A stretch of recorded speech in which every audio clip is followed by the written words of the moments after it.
Do nothing. And we also need the like.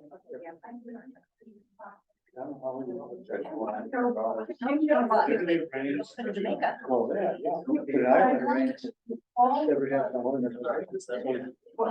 And it's all. Yeah, that's my base. Thank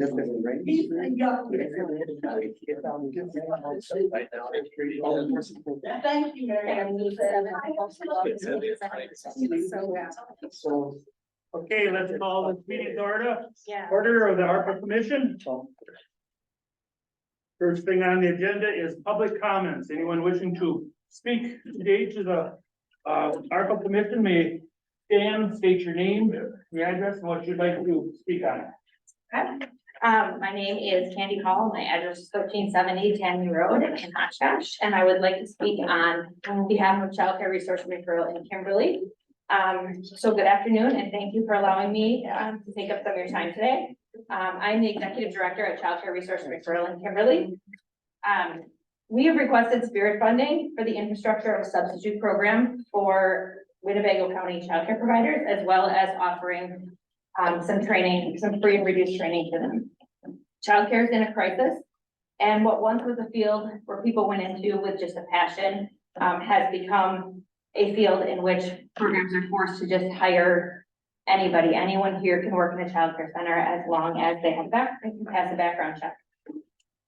So this results in teachers being burnt out quicker, leaving the field due to this lack of training. Or children being put in spaces that are not necessarily safe or healthy for them, due to the lack of childcare openings in the county. So most programs in Winnebago County that we surveyed in January of 23 are dealing with staffing shortages and closed classrooms. What happens when teachers call sick, need a day off, or simply have to want to take vacation that they've earned? It's a vacation that they've earned. A couple things are happening. One, directors are just denying the vacation and they're not getting to use that, or they're closing classrooms and sending parents home, telling them that they can't care for their child today.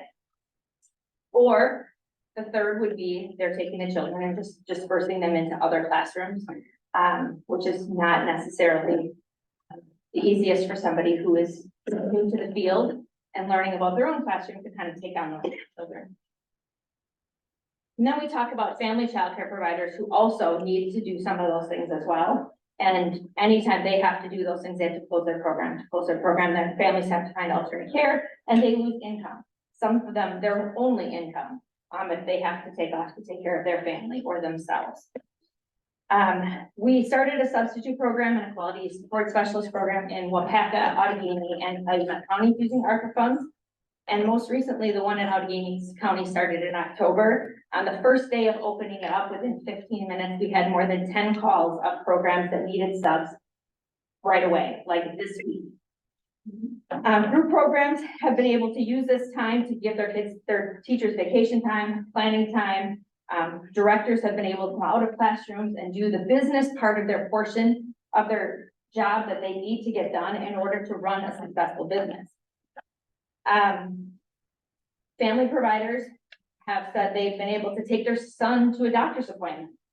They've been able to get a break to get that paperwork done. Family providers are not exempt from having to do all the paperwork that childcare centers are required to do.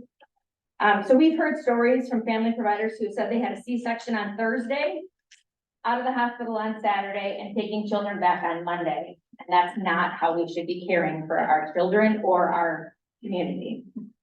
Another provider has told me that she's been putting off knee surgery for years because she doesn't want to put the families out as she recovers. A sub-program would allow her to have that surgery, be a healthier, happier, and better childcare provider. So I just wanted to kind of touch base on that a little bit. And thank you for your time, your consideration. Approving this would allow us to better collect the needed data to create and sustain a sub-program in Winnebago County and support our children, families, and childcare providers. After all, our children are really the best legacy we can leave for our communities. Thank you.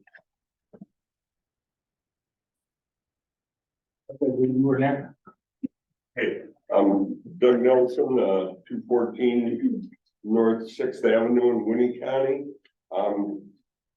There was a firefighter for the Winnie County Fire Department for 20 years. My father was on there for 40 some years before me.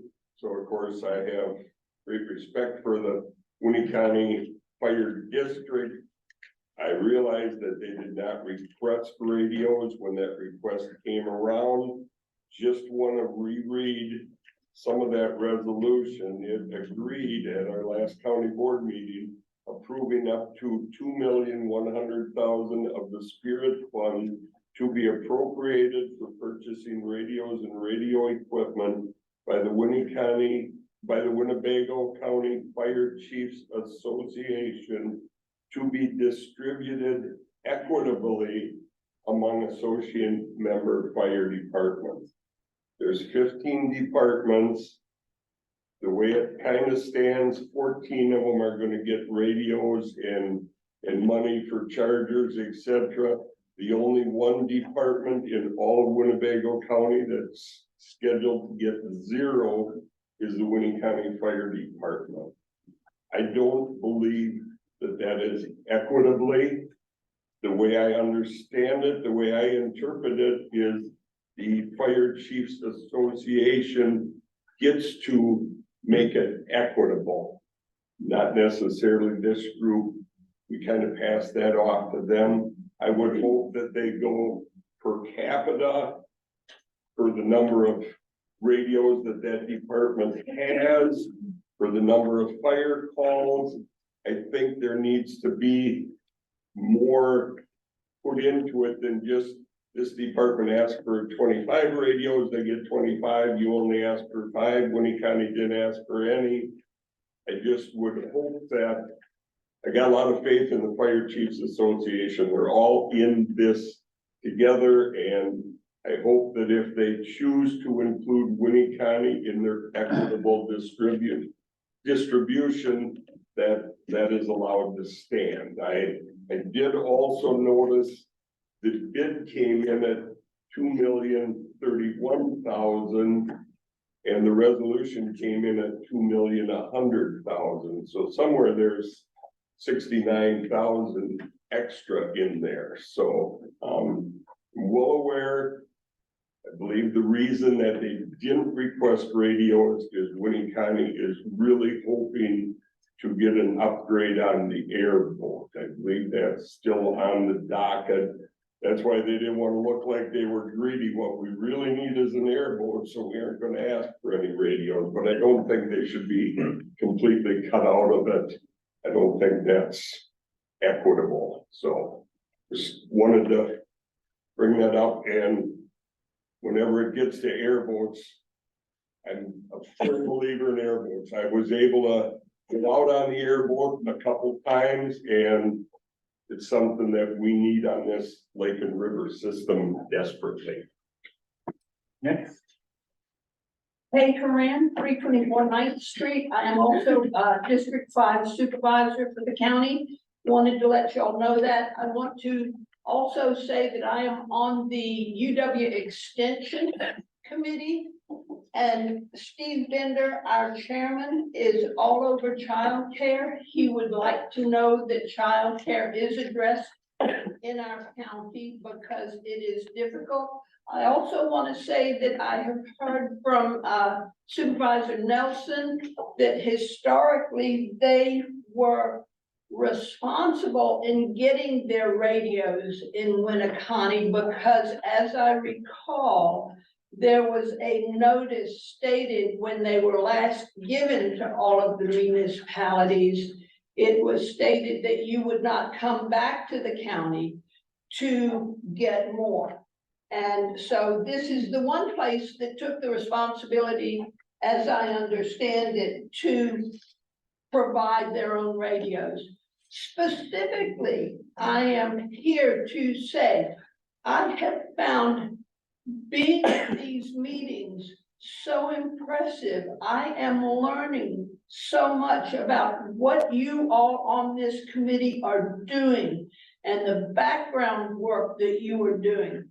I find that at the county board meetings, there are, let me, 1, 2, 3, 4. There are 4 of you here, 5, 6 of us here. There are 6 of us here at this meeting today. That means that 30 members don't have a clue potentially of what y'all are doing. And so I believe it would be advantageous for at our county board meetings, we have an update each month on what you all are doing. Thank you.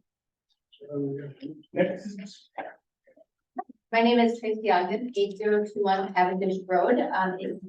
I also am the CEO of the Boys and Girls Club of Oshkosh. Thank you so much for having us today. I just wanted to clarify for all of you the reason for our 2 requests. I know that there was some questions that came up. For those of you who don't know, your Boys and Girls Club, which is just a few blocks on Parkway and Broad, we serve about 1,800 kids in this community. We've been in this community for 53 years. We started as a boys club, and then in 1990, changed to Boys and Girls Club. And just to give you a picture of our everyday, with the kids who come to our club, which, is up to 300-400 kids a day, is making sure that they do homework every day. We serve snack and dinner to every one of our kids at night. We provide athletics, we provide arts and crafts, we provide music, but we also provide basic needs every day for those kids. So if they need a shower, if they need hygiene products, if they need a trip to the dentist or eyeglasses or hearing, we do rent assistance, energy assistance, all of the above. We also have expanded our club to include mental health services for the kids who need it the most. Our club site is 26 years old, and the first part of this ask was for the renovation of our Boys and Girls Club. We had a 70% increase in our attendance in the last few years, and we are now transporting 120 kids a day to our building. We did the feasibility study of where should we be, and we are in every other school that we can possibly be in. We also have full-time staff in Oshkosh West, Oshkosh North all day, and starting in January, we'll be in Val Phillips. We also have the year-round site in Amro, so all of our kids are Winnebago County.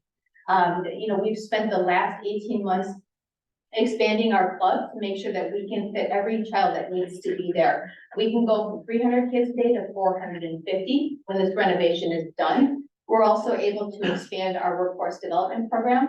We're going to make sure that 100% of our kids graduate. We're going to make sure 100% of our kids get the mental health services that they need. And our Boys and Girls Club is all about collaboration, right? So when we were looking at how we serve our kids, that's where the community center really came in. We have 25 agencies at this point that are going to be using that community center. We are charging these agencies $1 or $2 a square foot for rent, so that they can be a part of this system. This is now going to be an area, so this morning I had Rawhide there. Rawhide's now going to have a new permanent office in that building to do occupational and family therapy.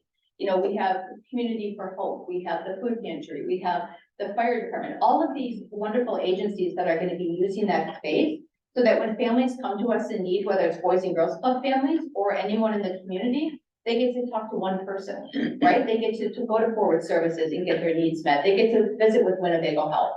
They get to go talk to Rawhide. They get to go talk to, ECPR or Community for Hope. And that's a really cool thing for our community to have, because what it means is that everybody's talking and everybody's working together. This project has, gone to over 18 million. If you've been by our block, you've seen that we've tried to really make this a space that Oshkosh and the community can be proud of. Your Boys and Girls Club has invested a lot of money, and what we were trying to do is go to the city who, has put in 1.6 towards this, and then come to the county and say, your Boys and Girls Club has never asked in all of these years for support. If the county is willing to partner with us and help us, this ends our campaign and we're done. We get to finish the project, we get to open our doors, we get to serve the kids, because that's what we're here to do. So thank you. Thank you. Chuck Tremblay, excuse me. Yes, If they can just come up to the corner, so because the people on Zoom can't see them, they can come up. we can just step up here to the corner, so Zoom, this is all done on camera also. Right in the middle.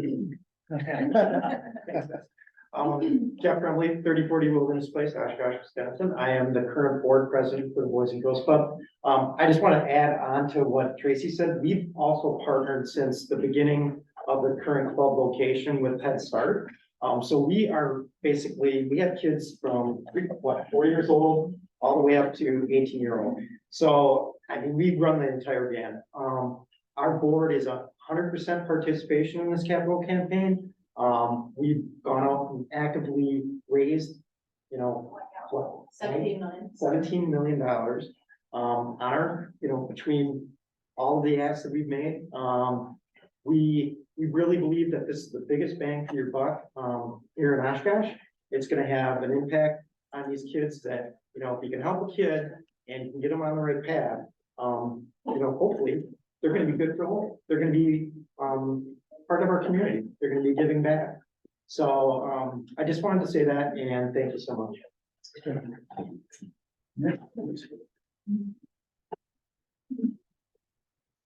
I'm so sorry. Good afternoon, I'm Amy McGowan. I'm the Director of Development at Greater Fox Cities Habitat for Humanity. I'm at Greater Fox Cities Habitat for Humanity, located at 921 Amy McGowan.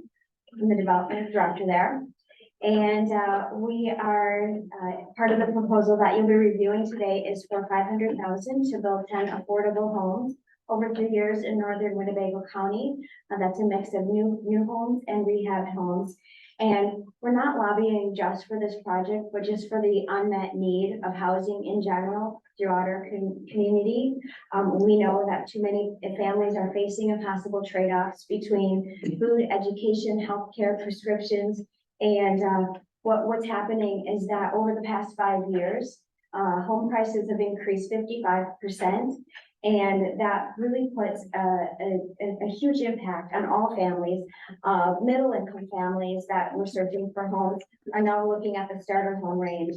And families that needed those starter homes, there's just not the supply available. They're being pushed into the rental market, which has also increased 25%. And that leaves so many families vulnerable. They're one emergency away from housing insecurity and homelessness. So what we're seeking is just support. We work with other organizations that are on the housing continuum, and you know, in concert, we need to work together to make sure that the people in our community have a safe and decent place to live. We know that communities thrive when that occurs, that people are able to be independent and self-reliant. We had asked a homeowner to come with us today. Carla Stewart lives on Doty Island in Winnebago County. She built a home with Habitat 3 years ago, and she was intending to come. She called me this morning, but she was sick. But she really wanted to share that what had happened to her because of the stability. She now is, she was able to go back to get more job training. She's a truck driver. She's doing wonderful work in our community, needed work. And she has 2 sons that helped her build this house. She put in 250 hours of sweat equity to do that. She pays a 0% interest mortgage, which is affordable for her. And every single mortgage payment goes into the humanity. So she's helping future families build homes. And so what she wanted to share is that Habitat gave her the courage to find a new job and the courage to come. When I asked her to come with us today, she didn't hesitate. She said, I'll come because I know this is important and I want other people to have the same chance that I had. She's also waiting, we've applied for a scholarship for her to go to Washington, DC with us in February to meet with our federal legislators to share that same story. And she's excited to do it. She gives back. Her boys are giving back. One's in college and one's a roofer right now. And they're both making their way. And they've learned a lot of that financial stability because they watched their mother go through this and then become successful. And that's what we all want in our community. These homeowners that are giving back and that are part of the community, that have good jobs and that pay taxes. And so our proposal is this $500,000 investment to help Habitat build homes. We can't do it without public support because of the extreme increasing costs of rate. And so this investment will pay dividends for our community as a whole and the county in general for years to come. And thank you for being here. Good afternoon, I'm Kathy Seifert, and I live at 3091 Fox Run, Appleton, which is in Winnebago County, and live in Winnebago County. And I am retired from Kimberly-Clark, and I chair the board of Habitat. So I'm here in support also of what Amy shared with you and the need for more housing through Habitat here in Winnebago County. Now, I understand that past affordable housing incentives through this fund did focus largely on the city of Oshkosh, where acute needs exist for sure.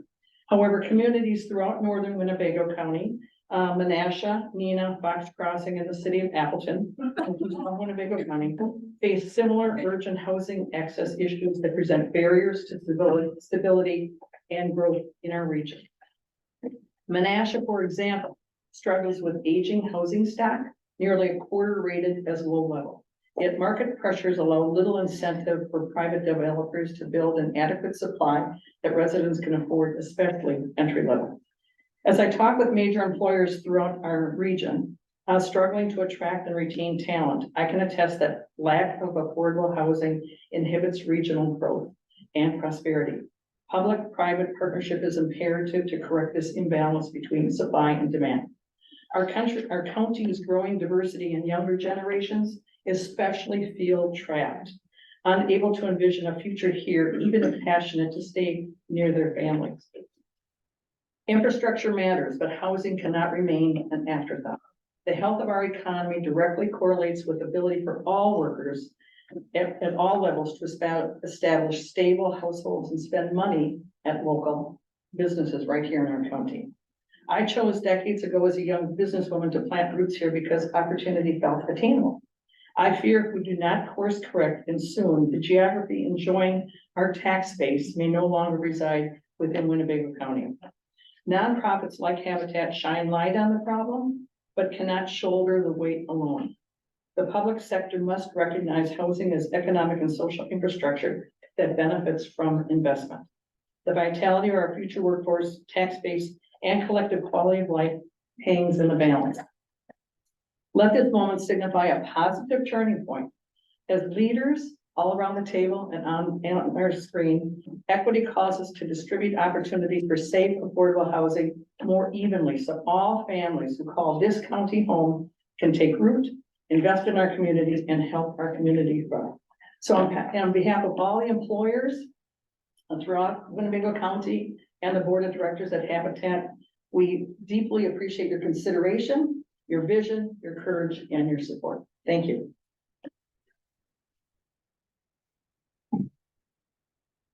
Yes.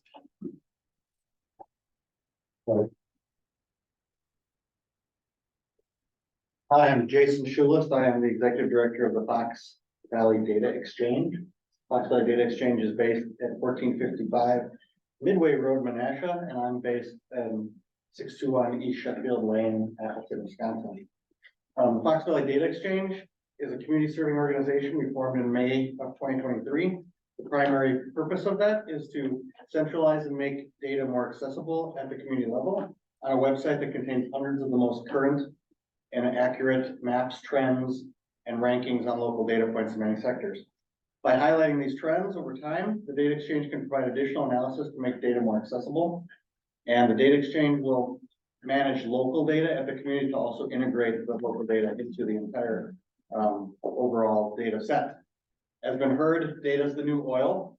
And so we want to make sure that everybody has access to this data. All 171,000 people in Winnebago County can access this data and make better decisions to understand how we're doing. The data exchange benchmarked over 40 different data exchanges across the United States to most effectively design one that was specific for our community. Curating this data drives the mission of serving as a centralized resource for the data, and the vision, which we affectionately call the Fox Valley Data Exchange, we call DEX, is to ensure that all community members have public access to information and insights that enable collaborative decision-making and action-taking for the overall well-being of the communities.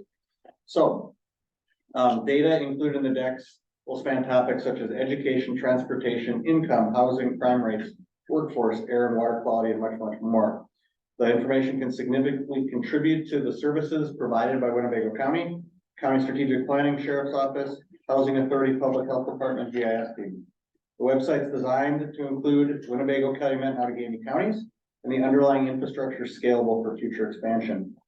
The Fox Valley Data Exchange, with the breadth of information, will support many partners in many ways, not just the county, but local foundations, the business community, healthcare, and will all gain access to this data as a public good. I said there's about 40 of these across the United States, showing that this type of project does create value for their communities and the decision makers who rely on that. We're confident that our data exchange can provide a similar value and serve to enhance opportunities for collaboration and guide resources in ways that have lasting effects in northern Wisconsin and Winnebago County. As DEX becomes a go-to resource, the legacy of Winnebago County Spirit Fund Award will live and grow on. Although the project requires front-end infrastructure investment to launch, the ongoing sustainability model does not require any operational funds from Winnebago County. DEX will instead gain funding from contracted fee-based services, annual memberships, and larger national grants. This launch phase is the first 3 years of infrastructure building and has a budget of roughly $1 million. We have secured $400,000 of support from the Oshkosh Area Community Foundation, the Community Foundation of the Fox Valley, United Way Fox Cities Private, Lawrence University, and others who believe the beneficial service that DEX provides.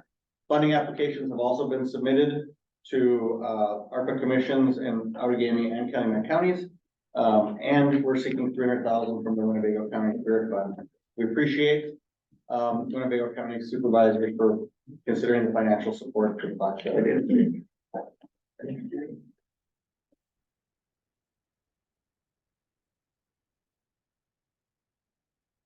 Good afternoon, I'm Trevor Benrick, 1423 Oak Street, Oshkosh, Wisconsin. And I'm also the executive director for Solutions Recovery here in Oshkosh.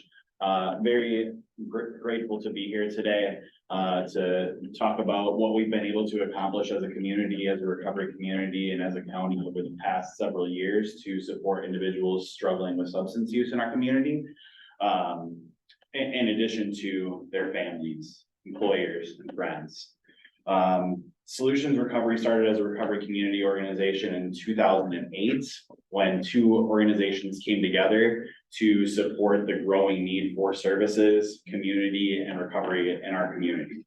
Since then, Solutions has opened many sober living facilities, and in conjunction with community partners, we've been able to grow exponentially over the last 4 years, most notably. What we do is we offer a safe place for people to go at our recovery community center. So part of what we've done over the last year is expand that, start the expansion of that to include folks that may have mobility issues. We're removing that barrier for folks to attend our facility, to enter our facility. And we're making it a more welcoming environment. We're currently located in an old school building that is not very friendly as far as it goes to mobility and welcoming. So part of what we're doing with some of the funds we received from the Neighborhood Investment Fund grant is expanding that to a 3,000 square foot welcome center, which is scheduled for completion next month. We also provide space for over 30 different support groups per week, including holistic recovery. So it's not just recovery from alcohol or drugs, but it's holistic recovery to focus on mental health, physical health, nutrition, financial wellness, the many different things that addiction affects. Solutions has many different programs that we offer through the organization. Sober Living is one of those programs. We have a 6-month initial program for folks that may be transitioning from a treatment facility. They may be coming from emergency shelter. They may be coming from a secured facility such as a jail or prison. And we have about 30 beds that support those individuals. With the support of the county and the Neighborhood Investment Fund grant, we've been able to expand our housing exponentially over the last year. We've purchased 5 homes and increased our beds from 15 to 45. With those beds, we've been able to serve an additional 40 individuals seeking recovery, and we've been able to expand our housing services to support long-term. So instead of that 6-month program, we're able to support families that may need some assistance early on finding safe, affordable housing. What we do is house them for up to 2 years, help them build their credit, help them build rental history, and provide them a reference upon exit. Another thing that we're able to do at Solutions Recovery is provide peer support to the community. We offer 24/7 peer support through our support hotline and in person every single day of the week, every single day of the year. at Solutions Recovery Center. We offer transportation to recovery meetings, activities, and necessary appointments as needed. And we're there to serve anyone that's impacted by substance use disorders. So many times we receive calls from family members, friends, employers, neighbors. How can I help somebody? How can I help my son? How can I help my daughter or my husband get into recovery services? And we're able to help them transition and provide resources within our county. Our community is very resource rich, and we're able to capitalize on what our community has to offer and work together with other agencies to make sure folks are supported. We're also able to offer childcare at our recovery community center, removing the barrier of childcare for folks seeking services in person at Solutions. And we help administer the We Heart You app, which is a recovery resource app in Winnebago County, Outagamie County, and Calumet County. So it pulls different recovery resources for individuals, families, kids, and provides resources that they may have to otherwise search for in a Google search or something. It puts everything all in one place. As I said, the Neighborhood Investment Fund grant has been a catalyst in driving a lot of the housing work that we've been able to do. And we've been able to increase our house count from 3 to 8. With that, again, we've been able to serve an additional 40 individuals and serve families as well. With the purchase of the 206 Algoma Boulevard building, currently known as the Christine Ann Center, we're going to be able to serve more individuals suffering from substance use in our community. One thing that we'll be able to do is meet the needs of our current wait list, which can be 45 individuals at any given time. Still, with the expansion of the 5 homes that we've experienced in the last year, we still exhibit a wait list of over 40 individuals. Our program coordinators work very hard to help find housing for these individuals, but many times they have to return to perhaps an unsafe living environment or an emergency shelter, or they live on the streets. The purchase of the Christine Ann Center, if supported by the Spirit Fund, will also allow us to explore other opportunities to support those struggling with substance use crisis in our community in an immediate sense. Currently, there is nowhere in our community for folks to go if they're experiencing just substance use crisis. Many times they go to the emergency room and they're discharged 3 hours later and expected to go back to the same environment that they came from, which many times is not a safe place for them to go. We've been talking with many community partners and want to find a space where we can provide an immediate place for these folks to go and provide them the resources that they need in that moment. What this will do is allow us to triage those individuals, determine what level of care is going to be appropriate for them, and utilize the resources that we already have in our community to support them on their recovery journey. The support of this will also allow us to defer away from taking out a long-term liability and explore the feasibility of providing that 24/7 facility to support folks that may need that substance use crisis intervention. We partner with many community partners and county departments to provide housing currently. We have a contract with Winnebago County Human Services to provide sober living to individuals, so their first month can be covered by Winnebago County residents. We also work very closely with the Winnebago County Sheriff's Department in the Corrections Division by offering peer support to inmates every single day of the week. In the past year, we've been able to serve just over 900 individuals, and about 50% of those were within the Winnebago County Jail. The support of the Spirit Fund will allow us to continue to meet the growing need presented to us by not only the opioid epidemic, but other substances as well. I really appreciate your support, and thank you.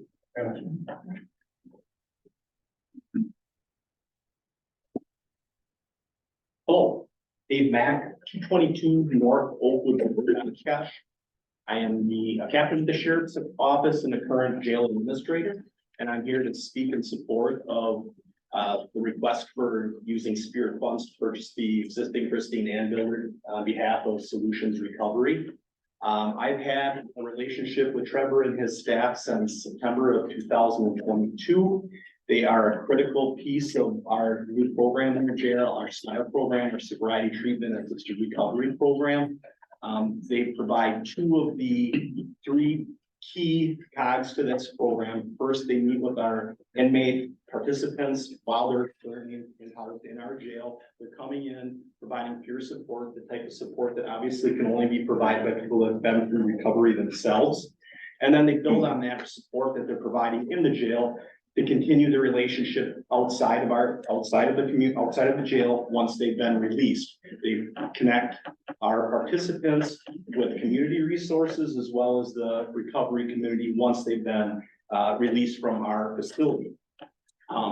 In the first year of documented data that we have with our program, we're seeing a 46% sobriety rate if we can keep individuals in our program for 6 months post-release from jail. We've also seen some areas that we need improvement on, and one is that we are losing contact with individuals once they leave our facility. In our first year of data, we're looking at about 300 individuals that we have lost contact with once they've left the facility. By approving this request, you're going to be able to increase the bed space that is available through Solutions Recovery, which will hopefully service our people in the STAR program, give them a spot to go, as well as other individuals in the community that are in need of a safe place as they explore their sobriety goals in the future. I can say that working with the Solutions staff has been a very fantastic experience for myself.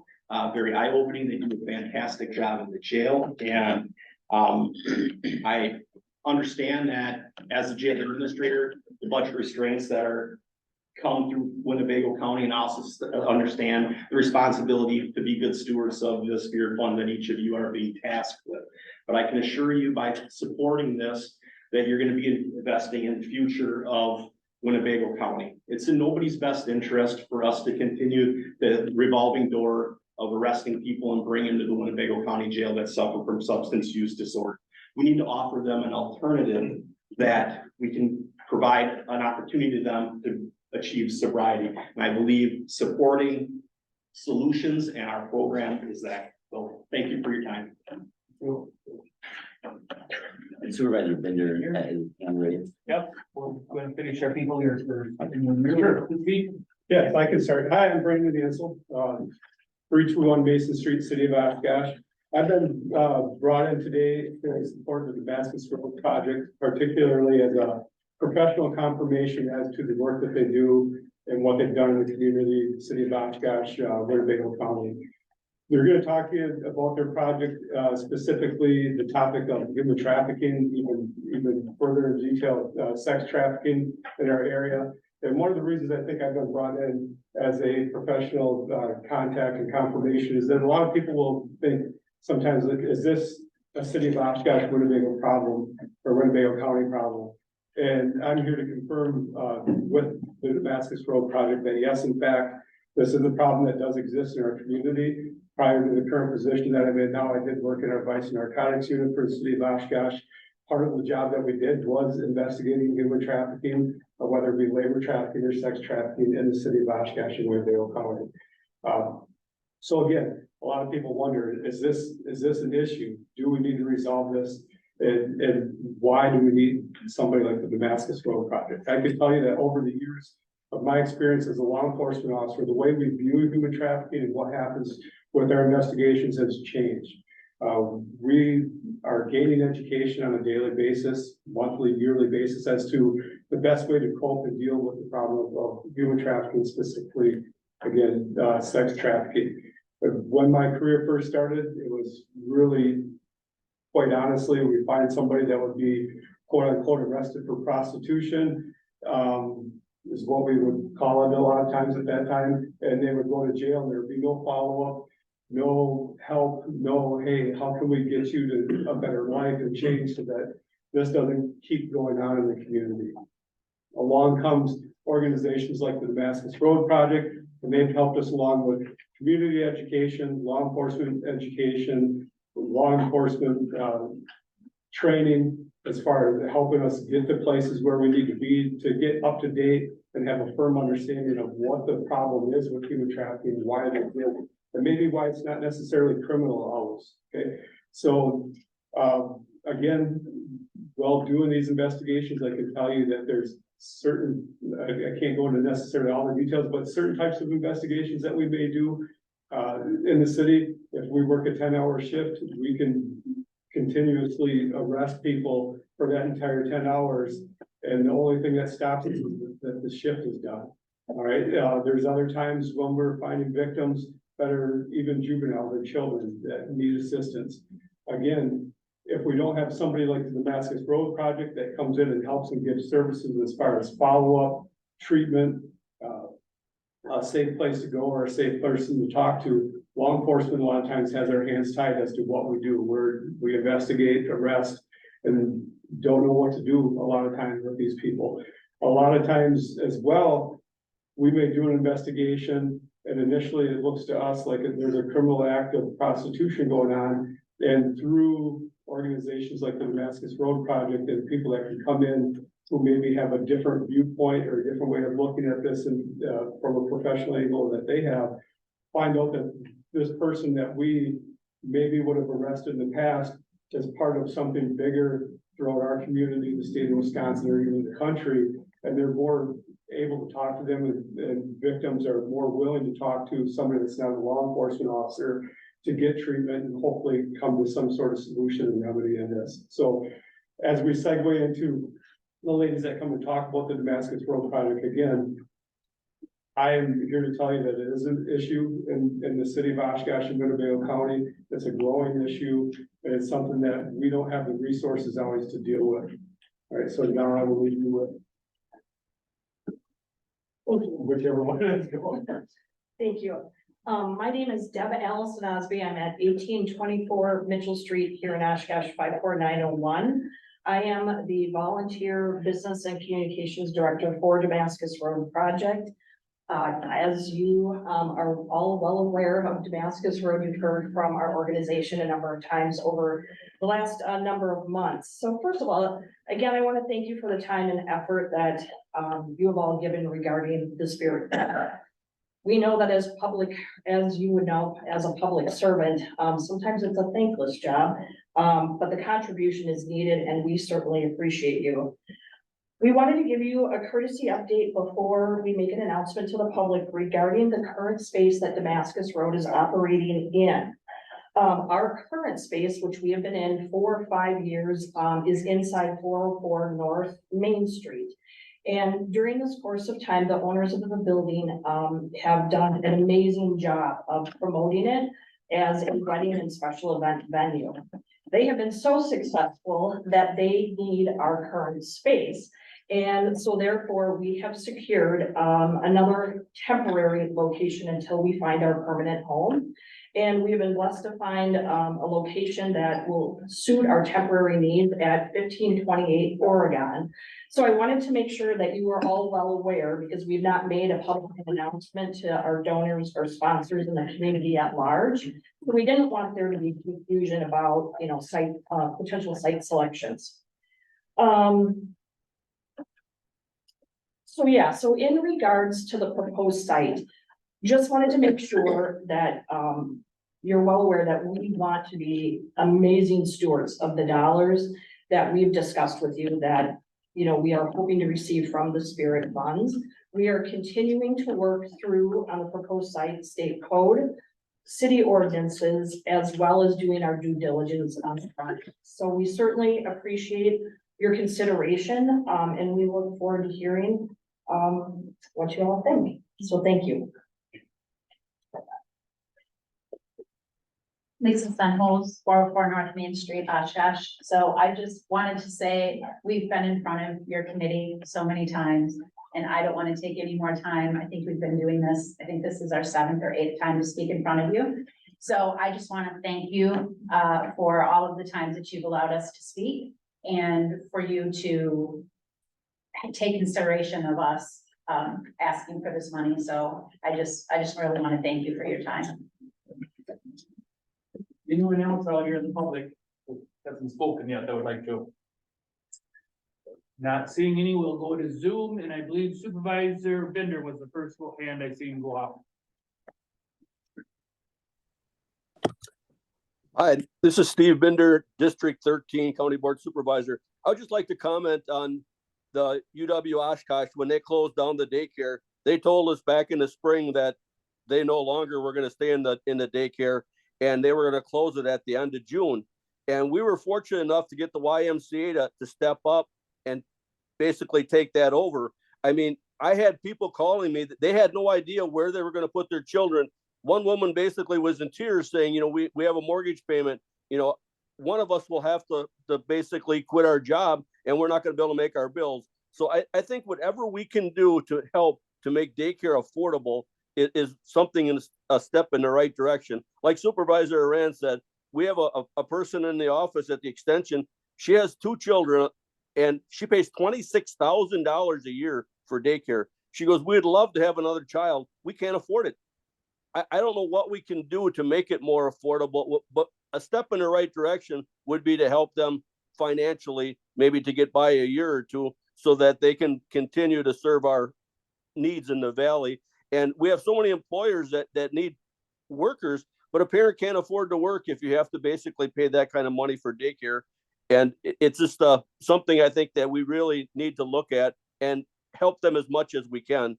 And as far as Supervisor Nelson with the radios, I do believe that to make it equitable, we have to do something for the village of Winnecounty. It's really not fair that they did what they were told. They bought the radios. 10 years ago, we told them we weren't going to fund the radios, but now we changed our mind and we're going to fund them. So however we can make that equitable for them.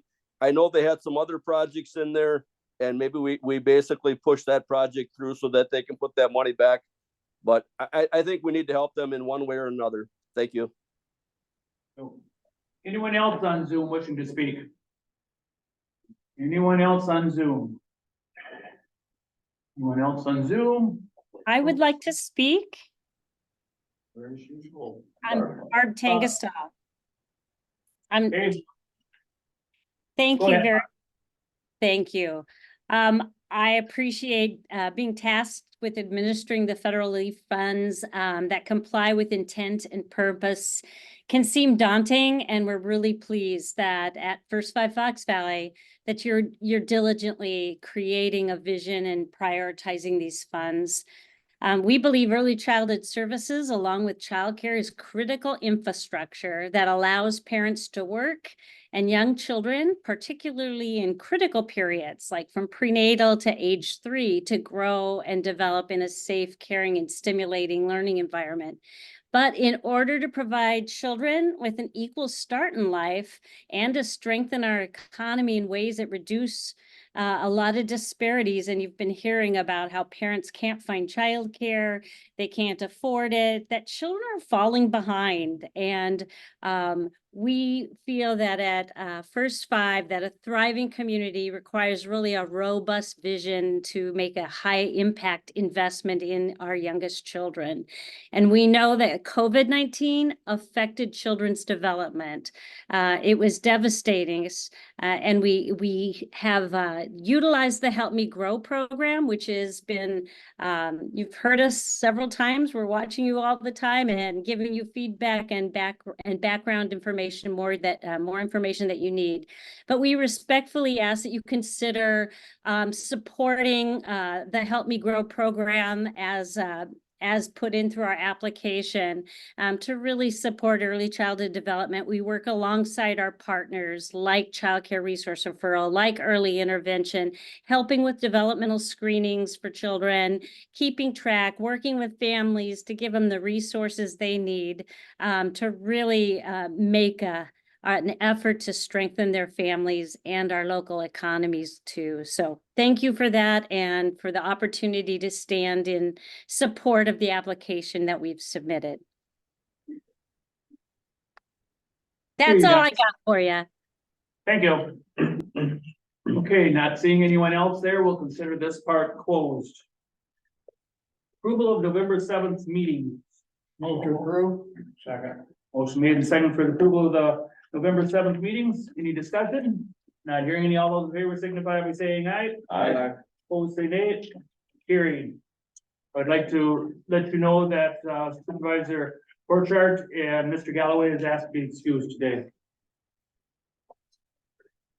Number 4, update discussion status of where the municipalities stand for the $145,000 spirit fund. Of the 21 municipalities, 17 of them have been sent their funds. 4 of them down in the Kaimai, town of Inland, town of Wolf River, and village of Winneconne.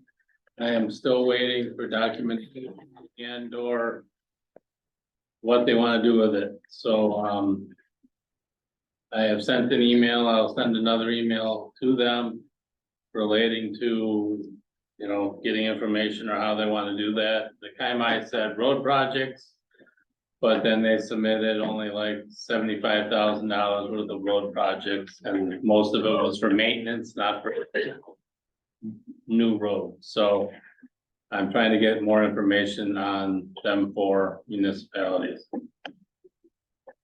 The update for the interest in the Spirit Fund at the end of October, the total balance is $1,855,000.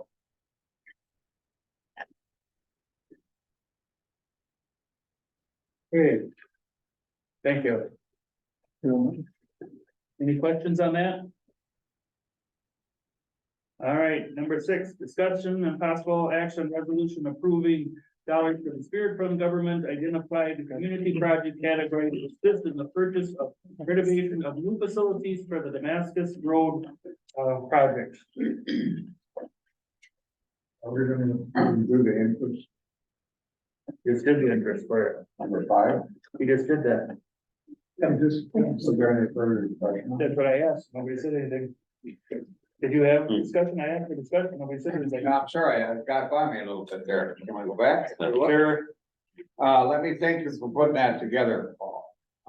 You know, I had requested this a couple months ago, and I think that certainly satisfies the request I had made.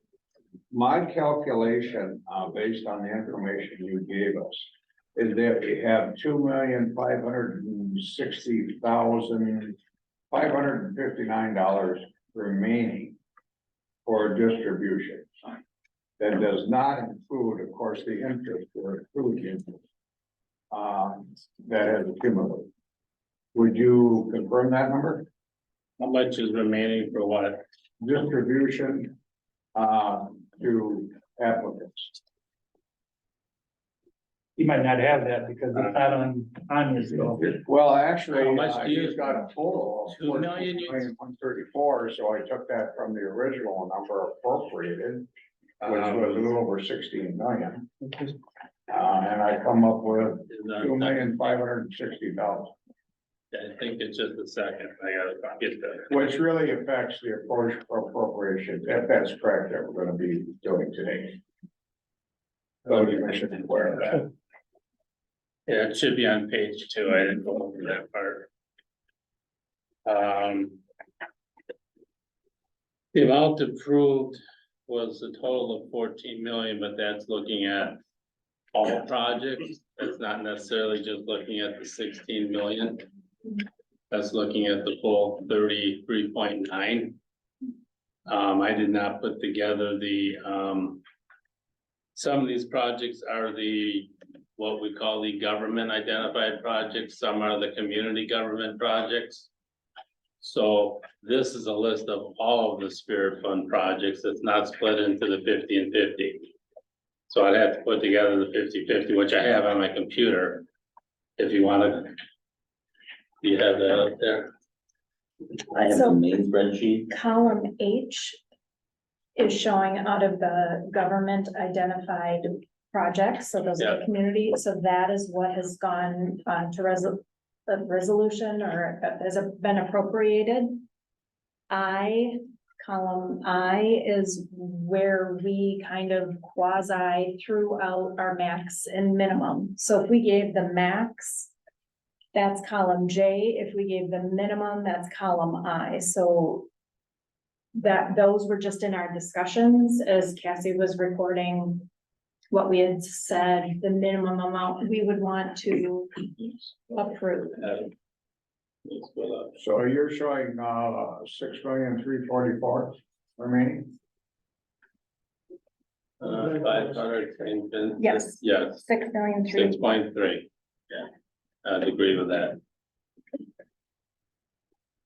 That has the 250 for Amro. If you wanna scroll down, it's got the 500 for Christine Ann, the 500 for St. Vincent. And then it's got the 2.1 million for the fire radios. So that was, the last approval was the 3.1 million. And then is the 314,000 is not on there then. It was 314,600 approved for the sheriff's pods. That was the top 15. Was that the top 15 now? Okay. So that is what's left of the other, the 54 ARPA commission, the 6.3. So today we're dealing with approximately in excess of 6 million. Because these numbers have a lot to do how this supervisor is looking at appropriation of funds. Yeah. So we're all in consensus here that that's the number we're dealing with, about 6 million. Thank you. This spreadsheet supports that, the spreadsheet that was photocopied, you have a smaller version, but I have this one here today. Yes. That's the one. yes. Good, thank you. And thank you for your work, Beth. I needed to Yeah, say that also. no, that's, Thank you, Mr. Chairman, for the opportunity. Any other questions? for everyone? Okay. Not hearing any. Number 6, discussion of possible action approving dollars from the Spirit Funds Government Identified Community Project category to assist in the purchase of renovation of the new facilities for the Damascus Road project. We'll see that coming up. They wanted, 500, I might have the floor, Mr. Chairman. Yes. My review, and I'll say publicly, based on my original calculation of only having a little $2 million next year, was that I was not going to be able to support this because I felt the money needed to be distributed for causes that are more housing, childcare, those kinds of issues. However, now that we have $6 million, I certainly would be open to the conversation today going forward. But I might add, and I did find the comments from the group that Beth has put together. The comment is in here that basically they don't have any employees. So you might confirm that if you would. And that there's no established. I should be able to read out, sorry, I did not highlight that. Can you help me, Beth? On that document? now this is from late October, Yeah. late August for the September 5th panel review. That at that time, that's correct. It was all volunteer run. Volunteer, and basically they're asking to purchase in excess of $1 million piece of property. I'm a little concerned about not having an established employee base going. Because obviously if something goes awry here, you got a nonprofit with no employees and a $1 million building. So that was my concern, and I certainly welcome discussion here, so. We could get it on the floor before any more discussion. We're discussing before it's on the floor. I'm wondering, this is out of order, so you can tell me if it's not allowed, if before we look at these resolutions, if Cassie could type in what I would recommend for all of them to show what the bottom number would be. And that might, because I heard it from the supervisors, well, we're approving this, but we don't know what else is coming before us, and we don't know how much money we have to spend. If that would be acceptable or allowable. You can, I'll let you do it this time, but otherwise we get ahead of ourselves here. We're putting things on the floor that shouldn't be put on the floor ahead of time, but. Go ahead, It Natalie, would just let you be do an that. adjustment really to Okay. this, so, here would be my recommendations based on, so what I did is I had the, citizen review panel review all the rest of the projects and give their recommendations, so based on all of that collective information, solely on the project and their financials for the organization, Cassie, for In column H, right? column H, yes, if you would just, for the sake of, the visualization, column H, if for Habitat for Humanity, 450. Nova Counseling, 500. Nope, that's Amro. That one was 250. What, Nova Counseling? Nova Counseling is application number 6.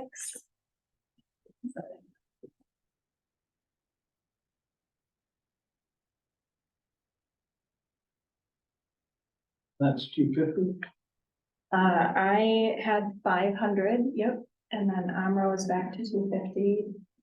Then Solutions Recovery, 500. YMCA, 500. Boys and Girls Club, 500. Damascus Road, 500. Then, Fox Valley Data Exchange would be 250. Christine Ann has already passed. The People of Progression, that one I have nothing in. New Mental Health, 90. First 5 Fox Valley, 250. St. Vincent Pass. Tri-County Dental, 200. Because I heard you talk about that would be the building for the bus, and that's how much it would cost approximately for the building of the bus. YMCA Fox Cities, I'm saying 500 as a placeholder there. I'm not exactly sure. We kind of put that one aside, so. So probably right now. Sure, 500. Childcare Resource and Referral, 400. Pillars, I'm not sure if this one is too small. So if you put 50,000 in there, but I don't know what that number. Then Menasha, leave blank. Menasha, the Winnebago County cost to move the Housing Authority office to a new location. That one I had 150 in there, but I'm not sure about that. I'm not sure how I feel about that one. That's just my personal. Town of Algoma, the 387.5. The Amro 350.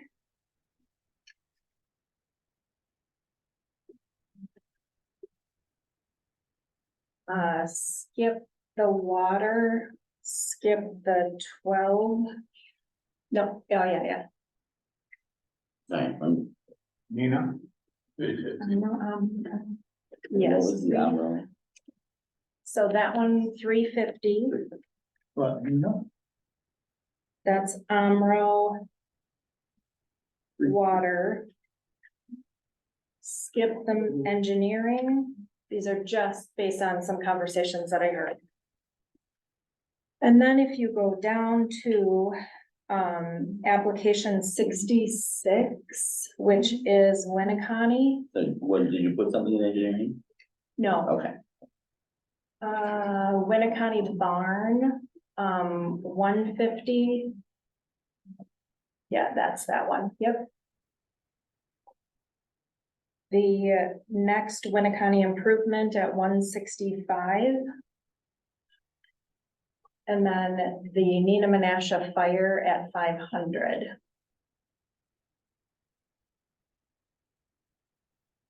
We're over by $47,000. So if we would fund all of those at that, which I'm not even sure on the municipality, if that's where you feel strongly it should go, but just from some conversations, we're less than 50,000 away. I just gotta ask you a question. Yes. You kept on saying you heard this discussion from different ones that went down through. In here, that's, Okay. those are from my notes, from what I heard, like vehicle barrier systems, if that is real, and so that's why I skipped over some of those, because the conversations that I felt like this room had. The municipality asks, I have not done any research on. The organization asks, I have. The organization asks, I feel strongly on those numbers, but then when we get to the municipalities, that is just anecdotal from what I had heard, where I thought maybe this commission might land. Just a quick question. All those numbers were vetted by your committee, discussed and recommended? On the organization, yeah. Okay, Mm-hmm. because you know more about it than I Sure. do, so I recognize that. But at least I thought that might give an overview of where monies land. John? I think that makes me feel more comfortable about where things are. And always still have to figure out what to do with the interest. You know, I personally, I think this is probably a little bit more generous than some of those municipal asks. I'm still absolutely willing to look at Winnebago because no radios. Right, so congratulations there, that might come back and be a good thing for you. But you know, some of those are still kind of hefty up there, so I feel comfortable where we're at, and Chuck, I think, I would agree with your sentiment that it's a little easier, to look at these than, you know, if we're looking at only 2 million, this would be. Yeah, different. Yeah. Different scenario. It'd be a lot harder. Yeah, very much so. Thank you. So if I was over generous on the municipalities, Right. there's more than that of for spending.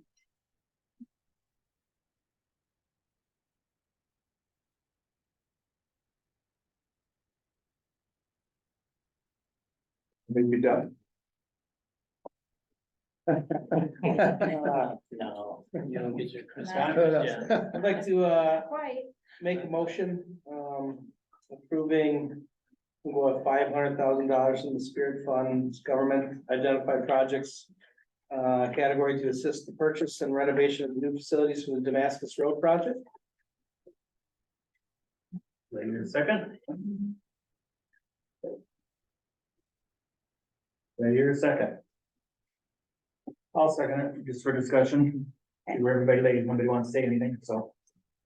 So this one is a new organization. So I wrote up some notes. It's a fairly new organization that stemmed from an emerging need in our community. What started out focused on education and prevention a few years ago grew into adding crisis response. COVID forced them to grow exponentially due to emerging demands from victims. Now they're looking for a permanent space to build their legacy. Organizationally, programmatically, very strong. They've clearly shown over the last 4 years, revenue growth and donor engagement exponentially year over year. They've been actively building their board and community partners to build really a strong foundation, build some operational policies and procedures and contingency and succession plans. Our concern was that it was volunteer run. 100% on that same page. It's volunteer run. What, I'm a volunteer, I can walk away tomorrow without any type of thing. So from August, when that initial report with volunteer run, they will tell you I've been brutally honest with, here's my concerns, and I'm not going to recommend something that I just can't get behind. So they've been working on and established a plan for a strategy on how to build and add in staff members over time. They've built clearly strong partnerships throughout the county, establishing themselves as the expert in the field of human trafficking and working with victims. Obviously, they work closely with Oshkosh Police Department and the Sheriff's Department. They assist in extracting victims from trafficking situations and work directly with those victims to create change in their lives in the community. However, due to their relatively new status as a nonprofit, they do lack a bit of continuity in their financials. Even though year over year, they increase their funding revenue, not just a tiny bit. It is exponential each year growth.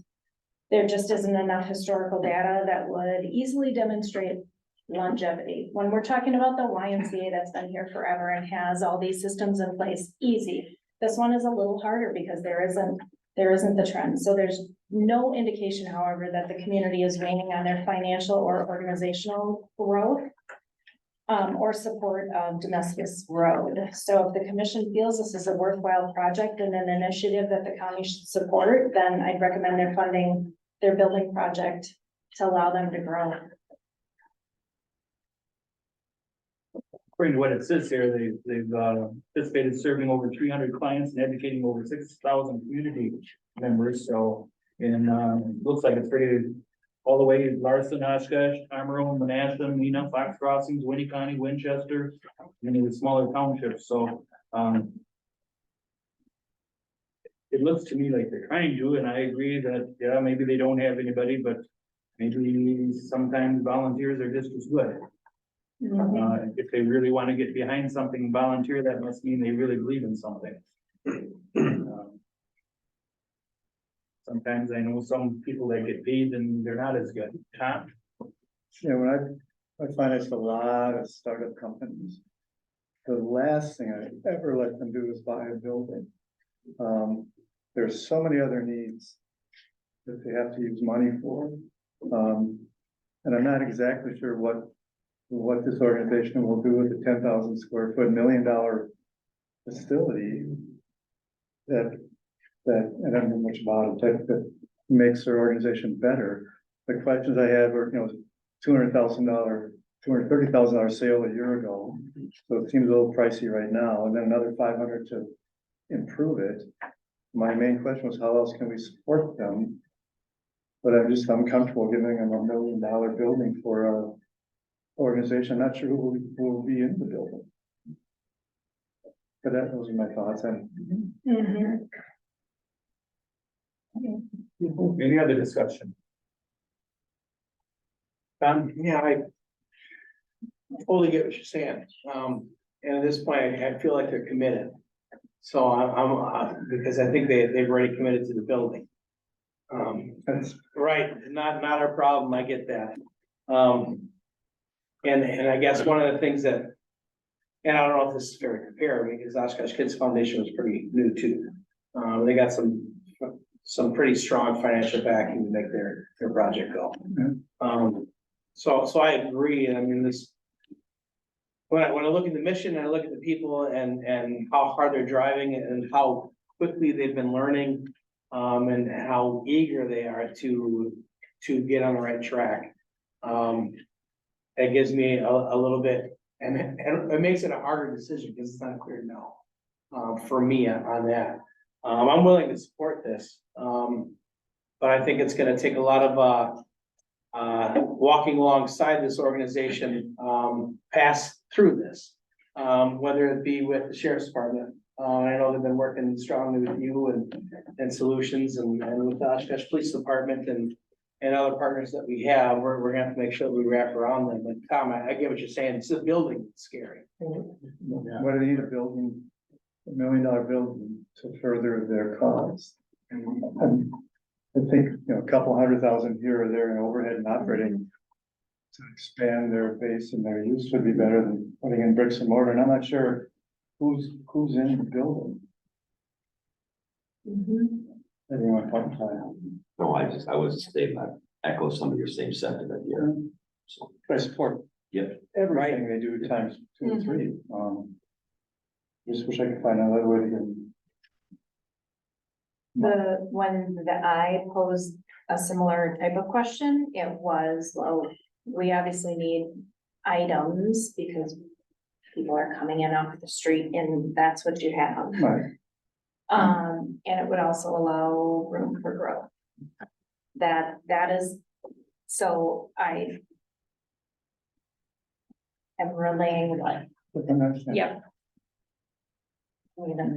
John, am I allowed to ask, how much they've had committed into the building already, or no? Well, I guess you can ask, we're not a county board, they wanna let you out at that time. Right, no, I mean, ask their people. But yeah, if we're thinking about giving them 500,000, we better get it all out on the table. Could you explain if you guys, have you invested any money into it? Have you signed, I guess, have you signed the bottom line? Is it a rent to own? What's the situation there? So we have invested about 20,000 into it so far. It is a lease to own with the building owner, who sees the value in what we want to accomplish. We have raised 112,000 in a very short period of time to put towards the building. We have a fundraising campaign to hire staff. And if I could address what the building would be used for.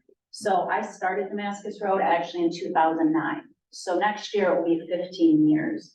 What may come across as a new organization is because we didn't apply for 501c3 status until 2016. But I was doing work internationally and all throughout the US since 2009. So what the building would be used for, we have an immense amount of programming that we can't implement because we don't have the space for it. So the building is actually broken up into areas. We want to have a minor specific wing that we can't do now. We don't have space for it, nor do we have the funding yet. So minor specific needs to be in a separate area than the adult. So taking a larger building, you can cordon off a minor programming versus an adult programming. The adult programming side, we offer counseling, we have life skills classes, we have cooking classes, all sorts of things that we actually offer to the women, but we are hindered because we don't have the space to do that. We want to be able to do wraparound services in this building. We want to be able to include AODA specific, because for those of you who are with the AODA community, you understand that our women, when they are going to a meeting and they're walking in with men in the meeting, it is very intimidating for them. So we have multiple different programming laid out that we want to do, but we don't have the space to do it. We have tried to implement things, but our space now, we are in 1,600 square feet. We are temporarily moving into 2,500 square feet, and we don't have enough space. We have a boutique that we provide all the clothing. We have a hygiene closet. Believe me, we will use the space. That is not an issue, actually. So I just wanted to address that piece of it. Yes, sir. I ask her a question. Obviously, the growth you've experienced, you need personnel to address that growth. How many volunteers do you currently have? We have 33 currently. Okay. And if you got into a situation where you have this building, the expense of the building, I mean, it's the upkeep, and you only have 16 volunteers, only. So that's a really. The word volunteer. Yeah, absolutely. Is the key term. Absolutely. What would you do then? So our goal in 2024 is to have 3 part-time employees by the end of the year. We've sat down and worked out what we need to do for fundraising. Our goal, actually, we are in all 4 state prisons for the women. We are in multiple county jails. We have if we have the funding to hire staff to the level that we want to hire them for all of the spots that we have available, that will be covered. So we have, Do you feel you have enough revenue and donations coming in, grant application correct, to sustain an employee? correct. So we have grants that we're in the process of writing right now. We also have grants that are hinging on this. So we can't move forward until we know what the decision is on this. We have someone actually yesterday who just stepped up, a businessman in the community who's going to fund one employee in 2024. So we know that as we're moving forward and people are more aware of what we're doing, we're not concerned about that aspect of it. Thank you. Any other questions? You have a letter answer? Thank you. Any other discussion? Yes, Mr. Chairman. In the resolution here, some of the following resolutions have the, now be it further resolved. I would call that kind of clawback language in other resolutions. I don't see that in here. I would like to see that in this, resolution. I guess I can make an amendment to do so. I'll second. Which lines? So because it would be in addition to, this, it would state, be it further resolved by the Winnebago County Board of Supervisors that Damascus Road project shall be responsible for reimbursement to Winnebago County for any dispersed funds which are determined by the Winnebago County to have misused or misappropriated. Any reimbursement of funds which is required by Winnebago County shall be due within 45 days after getting written notice to receipt of such misuse or misappropriation. Corporation Council. And as a follow-up to that, you will see that is not in the next one, because these two are carryovers from earlier. The other thing I want to point out is, in terms of the vote required for passage, once we get to the county board, it is not majority of members, it's 2/3 of members elect, which is what we have in all the others. So just so you realize that, it's going to require a 24-person vote. And you've got the amendment? Yes. Okay. All those in favor of the amendment, signify by saying aye. Aye.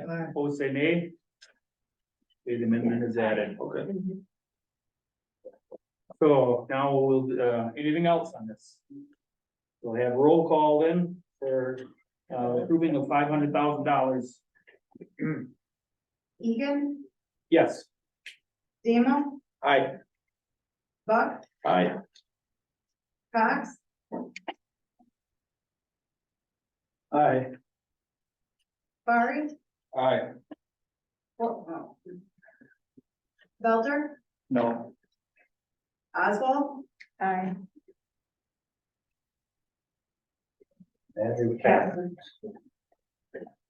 Number 7, discussion on possible action resolution approving from the Spirit Funds Government Identified Community Project category to expand solutions recovery housing. Move approval. Second. Okay, we have a motion to approve, give an amount. Oh. It's $500. Oh, what are you moving to approve? We discussed.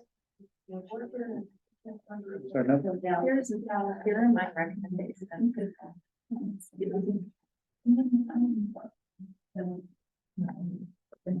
Move approval for a $500,000 investment. And it's been seconded. Second. Any other discussion? Yes, sir.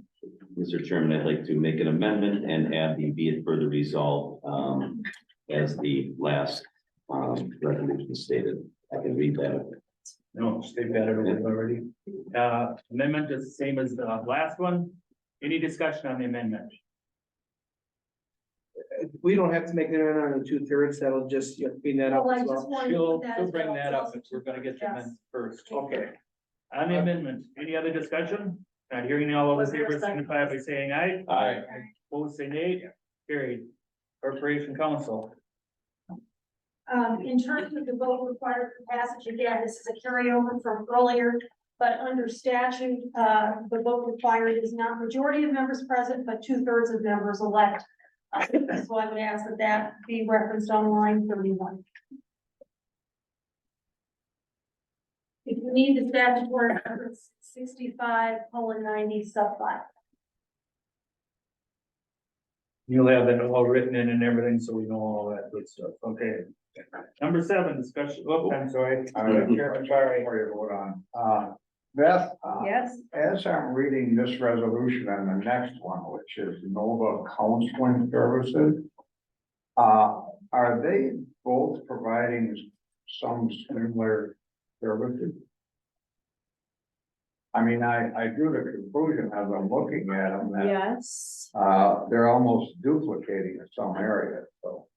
However, let me pull up my notes on Nova.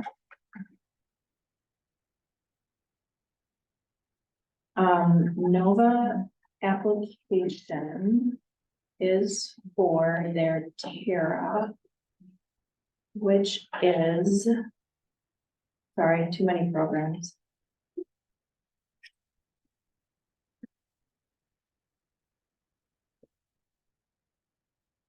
To deal with the 12 steps of Alcoholics Anonymous. So they're dealing with that.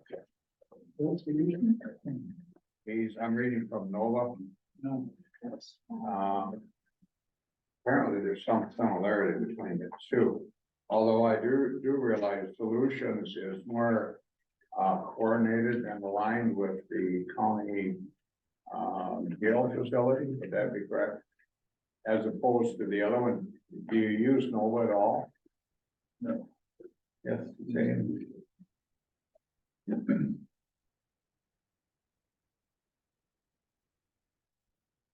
Here's, okay.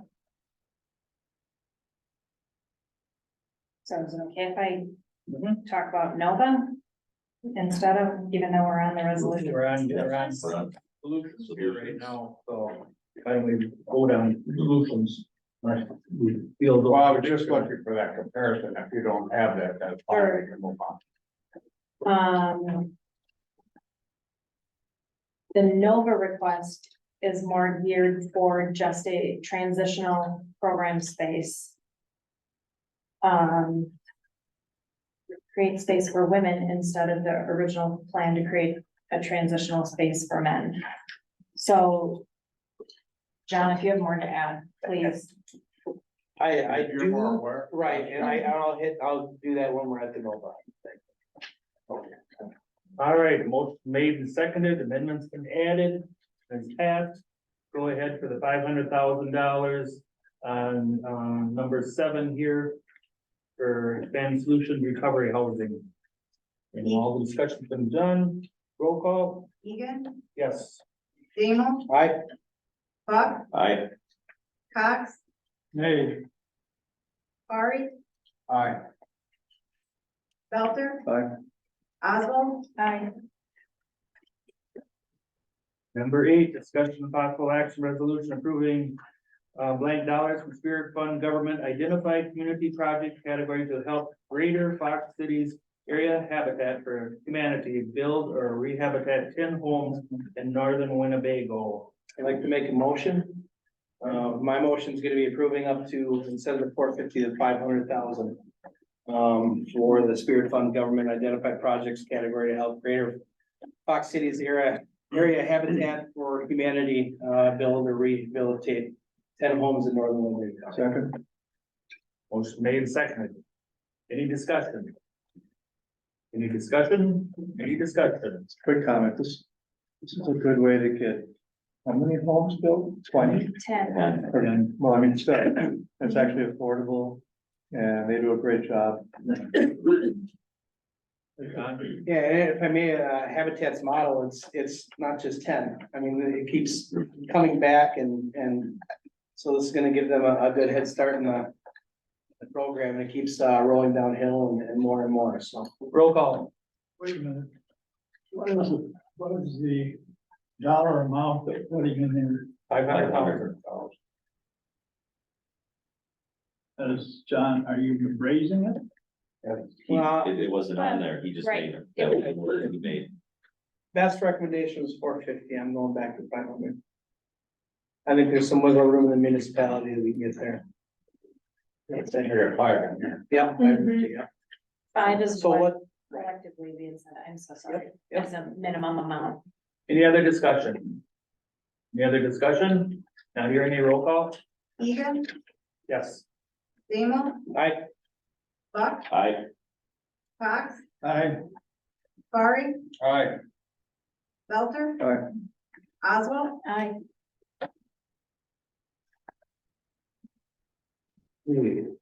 Number 9, discussion possible action resolution approving blank dollars from Spirit Fund government identified community project categories to expand the building of Nova Counseling Services Facility. had discussion before. Yes, well, no, you should put it on the board Alright, first. okay. I'd like to, make a motion approving $500,000 to the Spirit Funds government identified projects, category to expand the building of Nova Counseling Services Facility. Second. Motion made and seconded, discussion. Did you say 500? 500. John. All right, Solutions is more recovery, based. Nova is an actual treatment center. So their partnership, unlike the jail, is more with our human services. When we put people into an actual certified treatment, that is what this facility is. One of the challenges, over the last year is Nova has no longer been able to, have women. So it is just segregated to just men in the treatment. So originally, this was going to be for a little bit longer term recovery, because Nova is a 30-day treatment. Sometimes people need a bit longer and they do an extended living, so they do. My brother, for example, went from Nova to Blandine House for an additional 90 days on the Fond du Lac. That is what this Terra bed does, an extension of that treatment. Now, as I believe, and correct me if I'm wrong, Beth, this is gonna allow us to still continue some form of treatment for females in the county. Correct, Right. that's according to their report. Right. Any other discussion? Any other discussion? Any other discussion? Not hearing any roll call? Egan, Yes. Demo, Aye. Buck, Aye. Cox, Aye. Barry, Aye. Belter. Aye. Oswald. Aye. 10, discussion and possible action on resolution approving blank dollars from Spirit Fund government identified community project category to expand childcare space and program offering at Oshkosh YMCA. Supervisor Buck. Yep, thank you, Mr. Chairman. I will make a motion to approve 500,000 from the Spirit Fund government identified community projects category to expand the child care space and program operated at the Oshkosh YMCA. Second.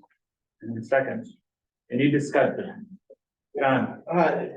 I know this was a theoretical project for me. It's coming to fruition, but it's kind of off on the horizon. Do we have a date or do they know when they're gonna? Well, the YMCA.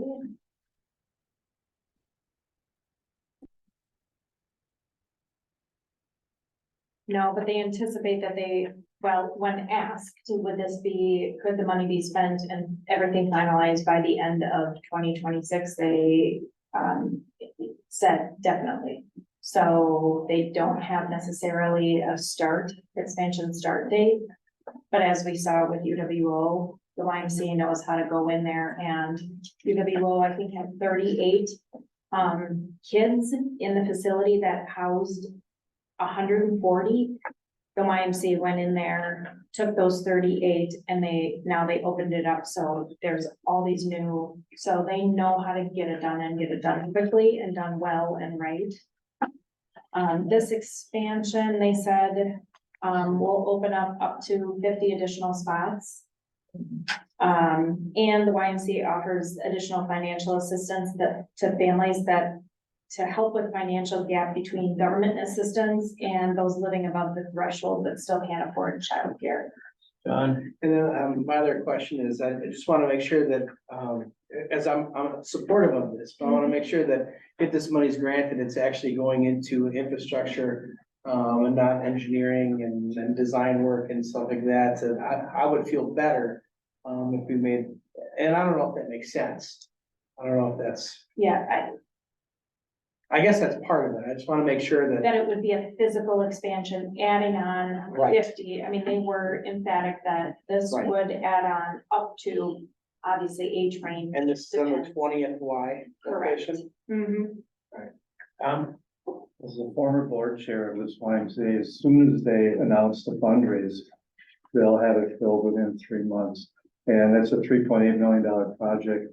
We were always full on our childcare within minutes of having an additional space with a waiting list and helping out low income scholarships to, and it's known as the best childcare provider in the area. So it's a top shelf project. So it'd be quick. Andy? Thank you, Mr. Chairman. Just echo some of those same sentiments. I believe it's a 2-year waiting period right now to get into YMCA.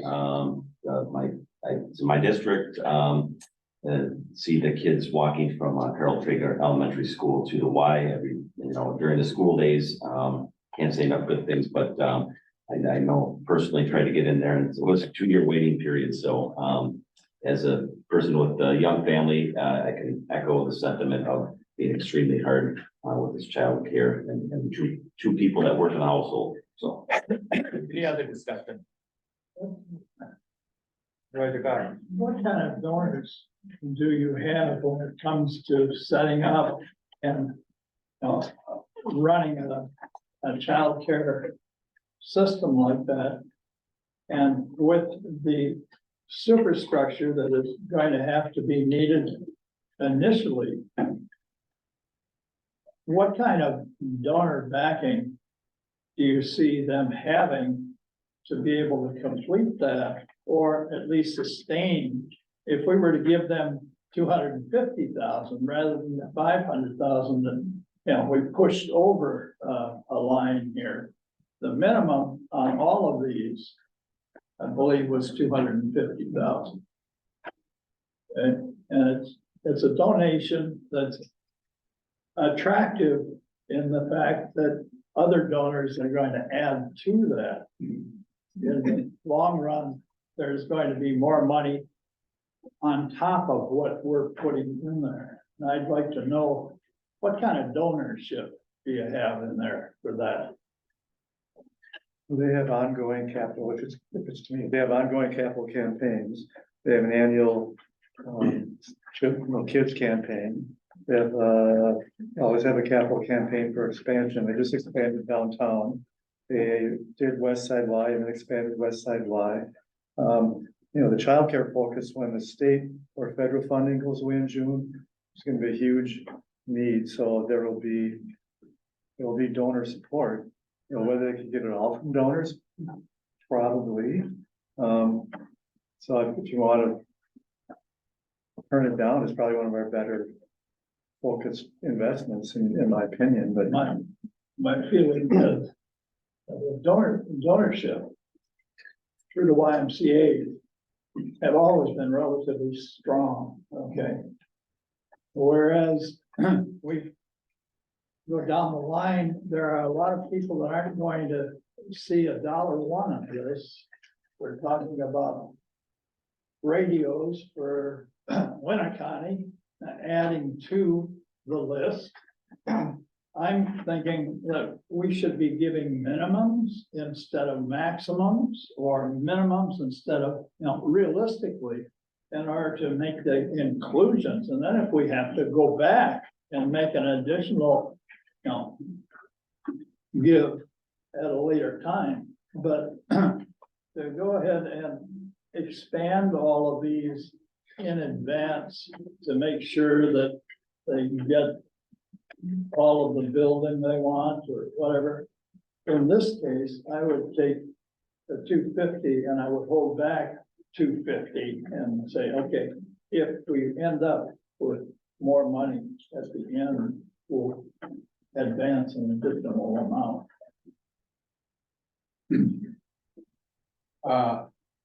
Appreciate your Supervisor Cox comments, but I'm looking at a little different focus, and perhaps Tom, you could help me out. Do you know how many children are currently being provided provided daycare. Well, I'm on the finance committee, but I'm not on the board anymore, so no, I don't. I do have that information. So the downtown YMCA childcare is 79. The 20th Avenue is 122. And UWO facility is 138. And all are at capacity right now. And this document indicates that if we appropriate funding, they can add another 40 or 50. Supervisor Buck is saying there's a 2-year waiting list. That's what it has. I think the question is, are we appropriating enough money, and if they're building a big enough building? Actually, right? I mean, because this demand is not gonna get less, it's gonna be greater. Now, I assume they've already set up the size of the building they wanna build, so I'm a little behind the curve with that comment. But, even appropriating more money would not expand the building. Right, that's not gonna change that, so. I guess my point is, hopefully valid, but I don't know how the building's been set up and designed. John? I understand what you're saying, because I know the need's great. There's another one that'll be coming up to a childcare resource center referral that we'll hear more about that when that comes up. It does a lot more well for us to come as well. As to the availability. Right, Yeah. as is the 500,000, I think it's 500,000 is plenty. YMCA, I think would work with 250 either. Either or they will take whatever they can get. I know the need is great. I would not be interested in going back and adding stuff, because this makes it harder for finance and stuff. Hold on, just let me finish. I think we have enough here. I think there's some municipal things that maybe we, as a group, might not send, or we don't know. And we still have yet to do with the interest. And I think it's responsible. I think we're cutting anybody out by looking at this. Supervisor Cox? Yeah, and you always finish.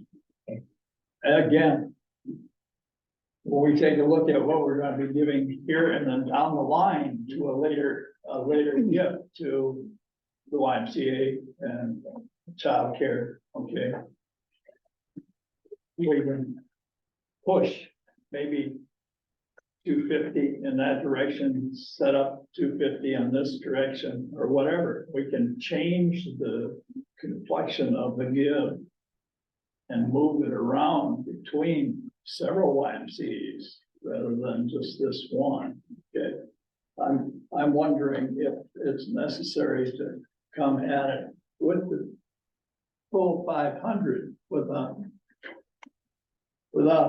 thinking about the people farther down the line that aren't going to be getting anything, or missing projects that we decided we weren't going to give to because they didn't ask for the radios or whatever, all right? All those things, you know, we're still rattling around in, and you're making it difficult by taking the full amount that we're, you know, if we are careful, we can maybe go farther with the money. That's what I'm saying. If we take it at 250 and maybe take a full 500 for the other Y. You see what I'm saying? There's a motion made and seconded on the floor. Do you want to make an amendment, or? I would prefer to vote for 250 than 500. So there's a motion for 500 right now. So if you want to make an amendment, you can do it that way and get it onto the floor that way if you want to do it. Otherwise, the motion right now is for 500,000. I see it. So however you'd like to do it. Yeah. I would say the way this has been structured does not allow for that. We could have structured it where X amount goes to childcare, X amount goes to crisis, but we didn't do that. So anyone past August that had a project, we haven't entertained. We've said the application process is closed. Yeah. Technically, so really, there's a whole lot of people that didn't ask for money that could have, but that's just the way, unfortunately, this was structured, where we're taking applications and the board wanted specific to look at each project on its own rather than putting money into a grant process. I think that would have been a good idea to do it that way, but Ifs and buts. Yeah. And that's- Okay, a motion is made and seconded for approving $500,000 from Spirit Fund Government Unified Community Project category to help the Boys and Girls Club of Oshkosh expand. No. We gotta vote on it. I know, I'm just reading it. I'm reading it and then I'm gonna be, so everybody You understands. said the boys and Why, girls. sorry, YMCA, YMCA, I apologize. Down the next one, the YMCA. All those, Kathy? Egan, Yes. Demo. Aye. Buck, Aye. Cox, I, Barry, Aye. Belter, Aye. Oswald, I, Now we'll go down to discussion, possible action resolution approving from the Spirit Fund Government Identified Community Project category to help Boys and Girls Club of Oshkosh expand the youth focused community center. I'd like to make a motion approving $500,000 from the Spirit Fund, Government Identified Community Projects category to help the Boys and Girls Club of Oshkosh expand the youth focused community center. Second. Motion made and seconded, discussion. Any discussion, John? I just wanna take just a quick second to really, say how much I admire, what you do and your team and during the pandemic, when the whole world shut down, you did not. You were a great partner in us, making sure kids were fed, making sure that we were still having some kind of social connectivity, that you knew that you had to be there for those kids. And I just wanted to publicly commend you for that and thank you for your work. I noticed way before I was the county executive and it needs to be said, so thank you. Thank you, Mr. Chairman. Just echoing some of County Executive Damo's sentiment there. A lot of the things that we just passed, had we had a healthier Boys and Girls Club, maybe some of those lives would have been changed. And I think this is one of the most worthy causes that we're doing and you know, addressing some childcare issues as well. I know many families, you know, I know you're not a childcare, but kids go to the Boys and Girls Club and help out their parents immensely. So I will be supporting this. Thank you. Any other discussion? Now we're voting on improving the $500,000 from the Spirit Fund Government Identified Community area to help the Boys and Girls Club of Oshkosh expand the youth focused community center. Cassie? Egan, Yes. Demo. Aye. Buck, Aye. Cox, I, Barry, Aye. Belter, Aye. Oswald, Discussion and possible action approving from the Spirit Fund Government Identified Community Project category to build an online representation of community data by the organization and governmental department across Winnebago, Outagamie, and Calumet counties.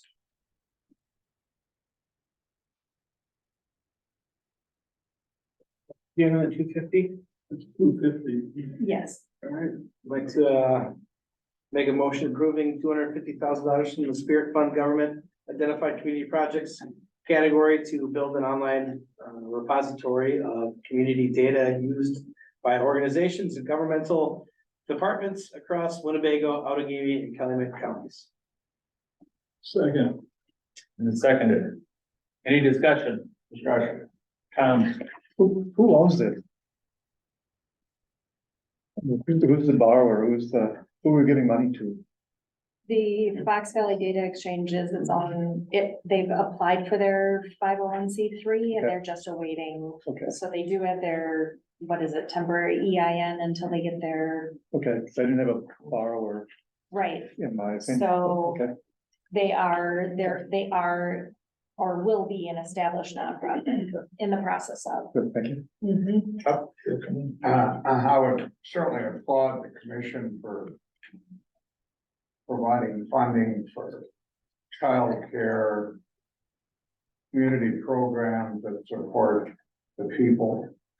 However, I'm very concerned about providing funding for a data processing center. I don't know that we need more commuters and data. We have enough. Winnebago County's got an excellent system, so I will not be supporting this. I just think the money needs to go to the people to help them with their lives, their children, and stuff. That's kind of my focus. Andy? I just share some of Supervisor Fari's sentiment and Tom's comments there. I'm just a little concerned with, of the other counties being involved in the, short period of time in business, it just raised a lot of red flags with myself. Yeah.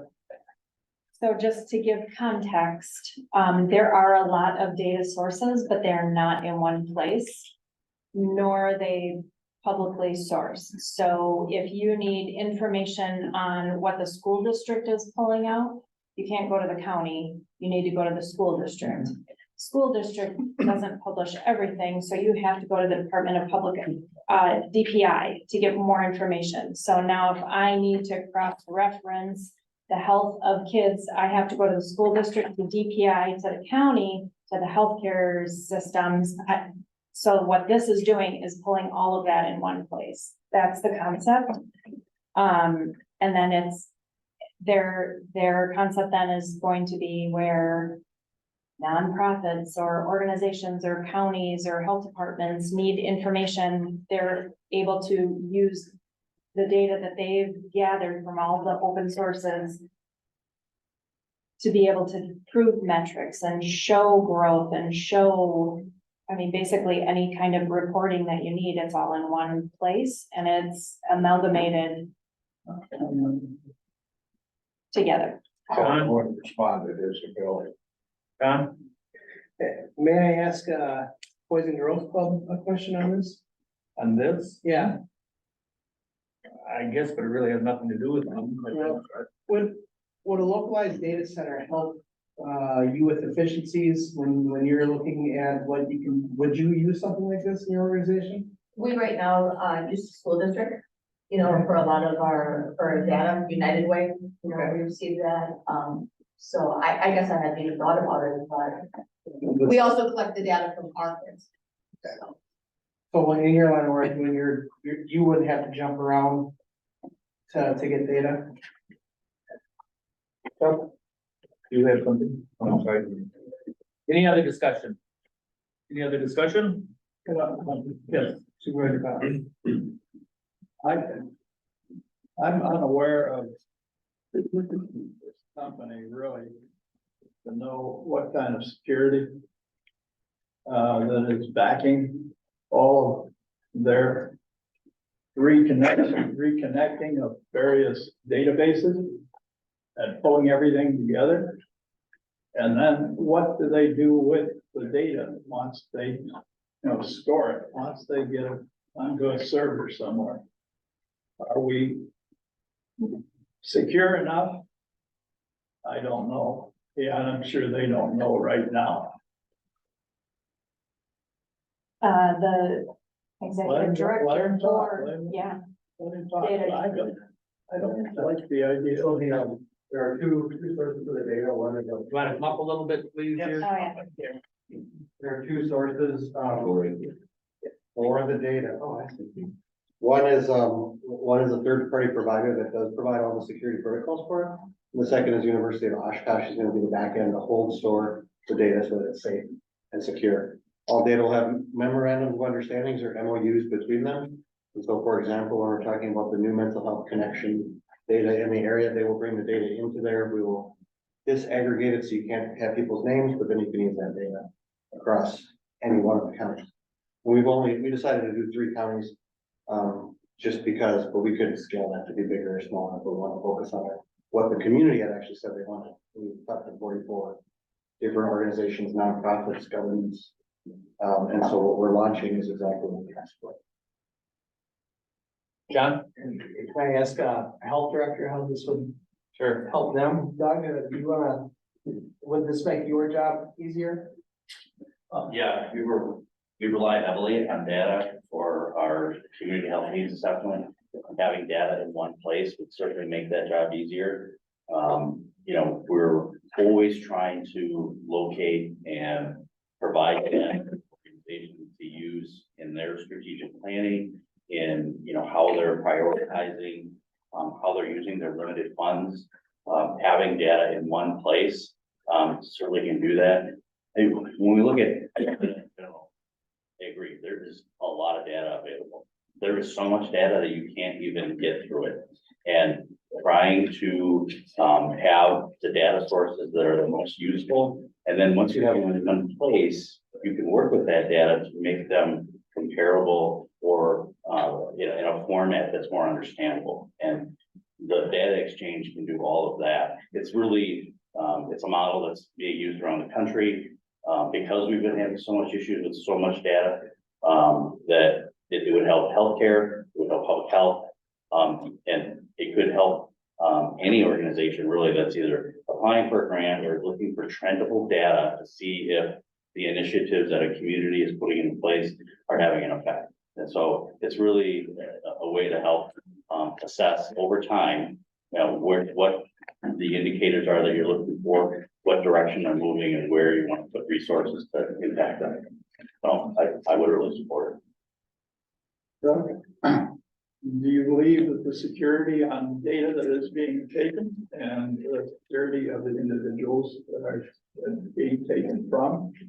From what I know of the project, and how it's being built, yeah, I mean, that has to be at, you know, at the core of putting this project together. The security of the data, the security of the system where the data is, and you know, in talking with Dex, you know, I'm confident that the security is there. I mean, they're working with UWO in the back end with this, so. Thank you. About your office, would they be using them? Oh, I'm not in healthcare, I'm a little bit higher up. well, besides healthcare, it's supposed to be for the whole county, it says. Yeah. Yeah. I mean, you should be able to find housing data, you should be able to find education. Sure, data. I think, yeah, I think it would help a little bit for human services, for child welfare, for all kinds of different things. Myself, probably not, but people that I direct, absolutely. I guess if that makes sense, Tom. You know, I'm sure Lou could use this to really see some of the needs that we have out there in the community when it comes to housing.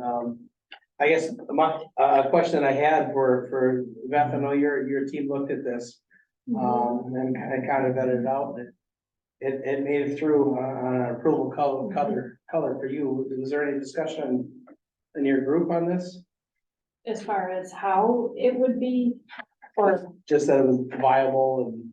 yeah, we felt strongly, yeah, even from the United Way piece of it, we know housing is an issue, but to be able to parse out how many individuals 65 and older are without housing, or what, I mean, that's gonna help direct and funnel funding if we know more about the issues. I mean, there's so much unknown when we're looking at what are the matrix or metrics of what's going on in the community that there's just so much that we don't know and don't have access to be able to pull in accurately, because when you're pulling in from other sources, I don't know if I'm getting comparable information. Some sources may say 50 and above, and some may say 65. Well, what about those 15 years of people who are in that? So I'm not able to use comparable information when I'm pulling from different data sources. A question for you as the Amro school board hat. Do you share data off of other school districts? Is that easy to get? No, no problem at all. Okay. Well, thank you, Mr. Chairman. I just, maybe a question might be directed at the director back there. Is there something else statewide that we can reference, or you can reference that they're doing this in X county, X community, and the website is Y? Yes, data you can use is in Milwaukee, Wisconsin. They're one of 40-some data exchanges across the United States. We've done benchmarking with 40 of them. There's I'd say it's not the same as what we're doing, but there's one that's done in Wausau. And you also have just the software development in Green Bay. What are the websites that they call? So I can get you the link, but it's data you can use. Okay. Is the name of the website. Okay. And there's some of the best are in New Orleans, when we talked to them, and this entire group is very helpful on setting these things up, they teach out. Really nice. Yeah, thank you. Any other questions? Any other questions?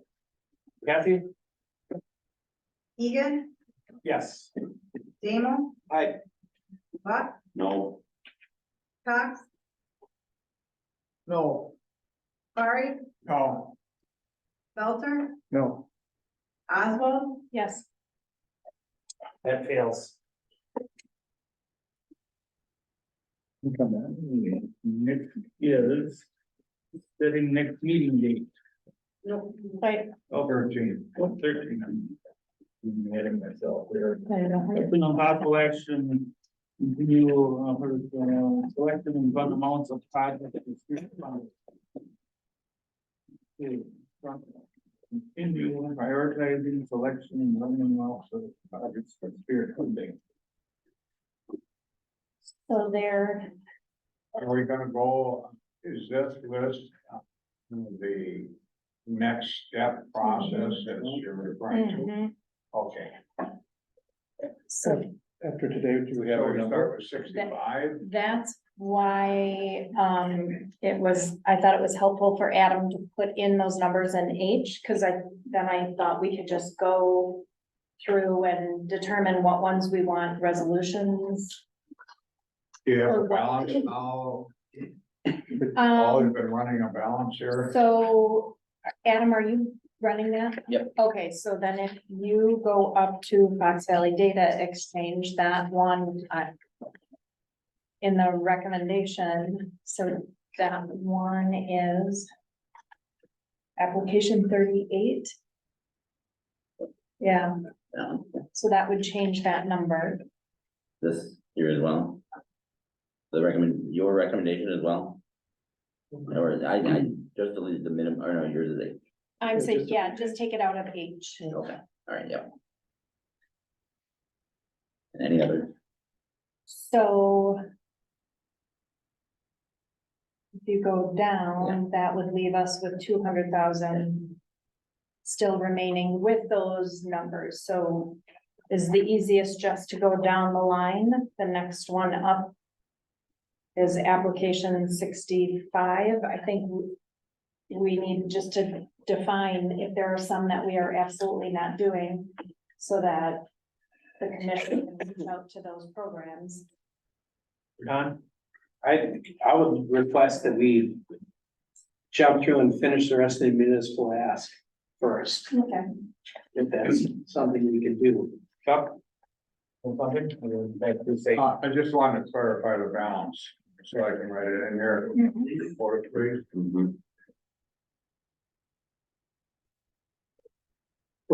202,200.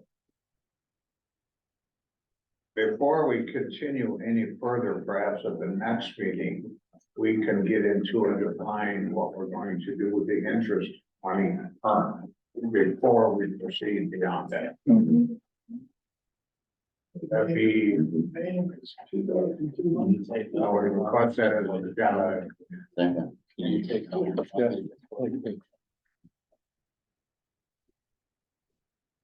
Given that for overall issue, then I suppose we could continue 65, but now we're looking at probably 2 million. Or municipalities. Like, Yeah. Yeah, I think there's gonna be some no's in municipalities. So I think it would behoove us to so Adam, that's. drive through those and head back to the. And then go back, look Right. back. Yep. There. So we have $200,000 to allocate to the municipalities, am I hearing that correctly? Plus the interest. Plus interest. Plus the If we so choose. No, we have more than 200,000 because I had put in those recommendation amounts. So, Oh, this is the number incorrect. so Adam, if you go to the bottom, Okay, we have 200,000 if we fund the Menasha Winnebago Housing Authority move, if we fund the town of Algoma and the city of Amro's water and the fire department and Winneconne. That, Oh, that's all included. We have an additional on top. I was asking for a declining balance from what we started with today, So the end of after the we made year our is the balance. appropriations, what is the balance today? We just spent, what, Right. $3 million, Mhm, $4 million? mhm. What's our balance? She's put in all these numbers up. Get rid of all of them. Yeah, that's not answering my question. So, Your here, I ask- can All of quick them. do that. You have Okay, to back thank out you. those apps. Okay, not that one. Yeah, One, go up. thank you for. Go up to, okay, then keep going up to 187. Down, hit delete, and then look at the total. 4 million. Do 4 you million. want me to back out the What's gonna be organization? changed? You only want how much we have spent because of. I'm looking for the declining balance after we've made the appropriations by. Well, it was 6.3, and we just. So now we're saying we did 2 million today. Well, I think we did more than that. Yeah. Just, Yeah. So, Yeah. that's where- Is there any other? That first slide, you got 250. That was what we. so our minimum, when we did the minimum and maximum exercise, that was before any of, my review committee did really much Should be 3.3. deep dive. That was just where do we feel we could be? After the committees dove into, so without knowing a whole lot. After the committees dove into, this is where the recommendation was. Okay, I get. When you had them put the numbers in just a little while ago. okay, Yes. And you went down, I sketched in all of these Right there. numbers. Good. And some like, okay, but. We just penciled them in, we weren't really guaranteeing that those are gonna go in there. No, And if you take those back out, yes, if you take those out, we've appropriated, including the resolutions that have passed, yeah, 6.3 million. We have 3.3 million and change left. From that starting point of 6 million. Correct. So what we just went through and what's already been approved, what these resolutions and what's already previously been approved, we've allocated, appropriated 6.350. 000. So 6,350,000 is what we have already, what we've just approved, what we just approved, Today. yes. including the resolutions No, that Christine and, just what we approved today is how much? well, then we take out, 3 the- million. 3 million. we have 3.3 million remaining. But today we've allocated 3 million, Mary Ann, correct? Yes. Okay, thanks. So we got about 3 million left. 3.3. Okay, so then the interest issue really doesn't come into play right now. Okay, now.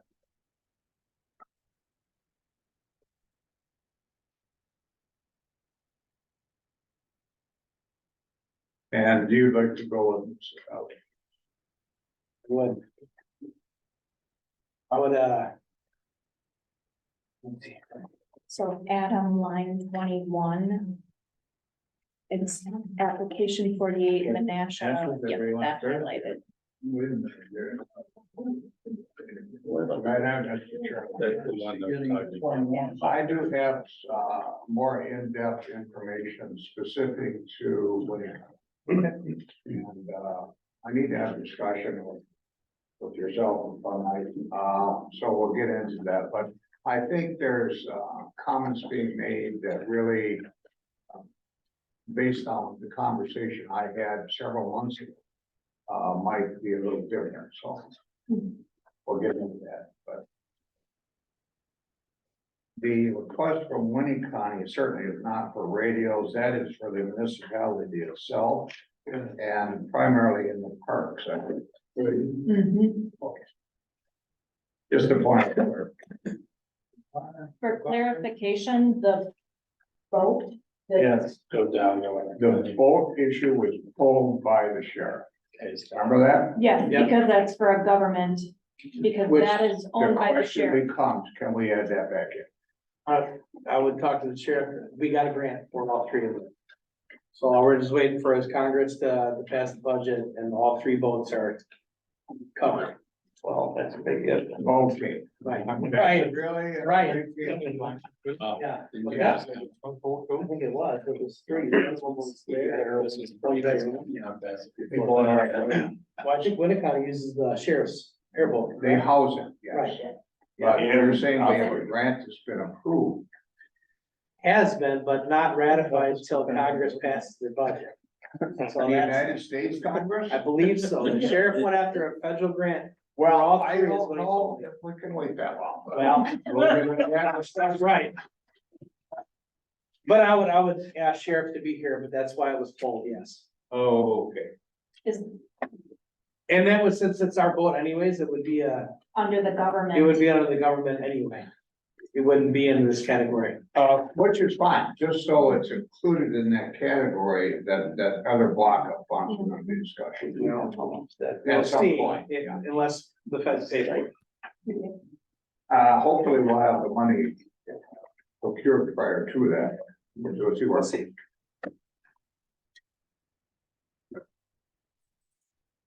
Yes. Complicated, huh? Where are you starting this thing on now? C21. Sorry, that was for Adams. Yeah, no. It's That's application an Excel number. 48, so the municipalities, Morris, on that second page. Kind of after that second pink line that says municipalities. Okay, 48, Yeah. 48, Yes. 47, 43, Yes, okay. I'm good there, but you did poke some numbers in here. fun. Did you take them out of there so that we're? I just took them out of there. He did. So that we could get a number at the bottom. Okay. Mr. Chairman, Yes, sir. then I assume we're gonna be addressing everything 48 through, okay. About 30? To 30, yeah. We're just gonna go through them all. We're not doing the resolutions up front. Well, yes. right? Yes, I would like to, and my question, is there any resolution here that we shouldn't even bother bringing forward? Or should we just, we don't have to have an extremely in-depth resolution, but I would like to tackle all these in the next meeting. Sorry, Adam, so that's a lot of. What you want to check off, which ones are valid and which ones aren't, is that what you want to do now? Well, I think he's looking I at think we bring them all, and consensus issue there. anything that gets passed, we'll do an agenda item reports and go to the board with that. What, So at least we bring resolutions forward. We'll Mr. bring them Chairman. all forward then. Yes, sir. That's what you're talking about, Mr. Damel, that, we'll have some resolutions like we did for this meeting, decide a few today, and then have them for our next ARPA Strategies Commission. For all the municipality Okay. ones left. Okay, No agenda item reports. Just the resolutions and anything that passes, we'll do agenda item reports to go to the board Are you gonna decide the amounts at this point? at the next meeting. Next meeting. Roger that. I like that. All resolution and we can decide from there, fill in the amount. One, two, three, Right, yep. four, 5, 6, 7, 8, And 11, my- 12. My only suggestion would be is oh no, because they're all gonna be. Do we wanna have separate lines, say like Winnebago County, do we do that as all these separate resolutions, or do we do one resolution and then we can, Oh, because they Pull got off. 2 requests. as the question. It's broke down here. Don't I matter. would say it should be two separate. I mean, you might wanna remodel the barn and not do the park or vice versa, and, you know, that's my feeling. Separate them out entirely. Yeah. Now, can we as a commission add to the funding for a different purpose that isn't specified on this count? No, I don't think so. Right. Being correct. I don't know. Right, I don't think so. I had to start off, I thought it was like all supposed to be in by August, right?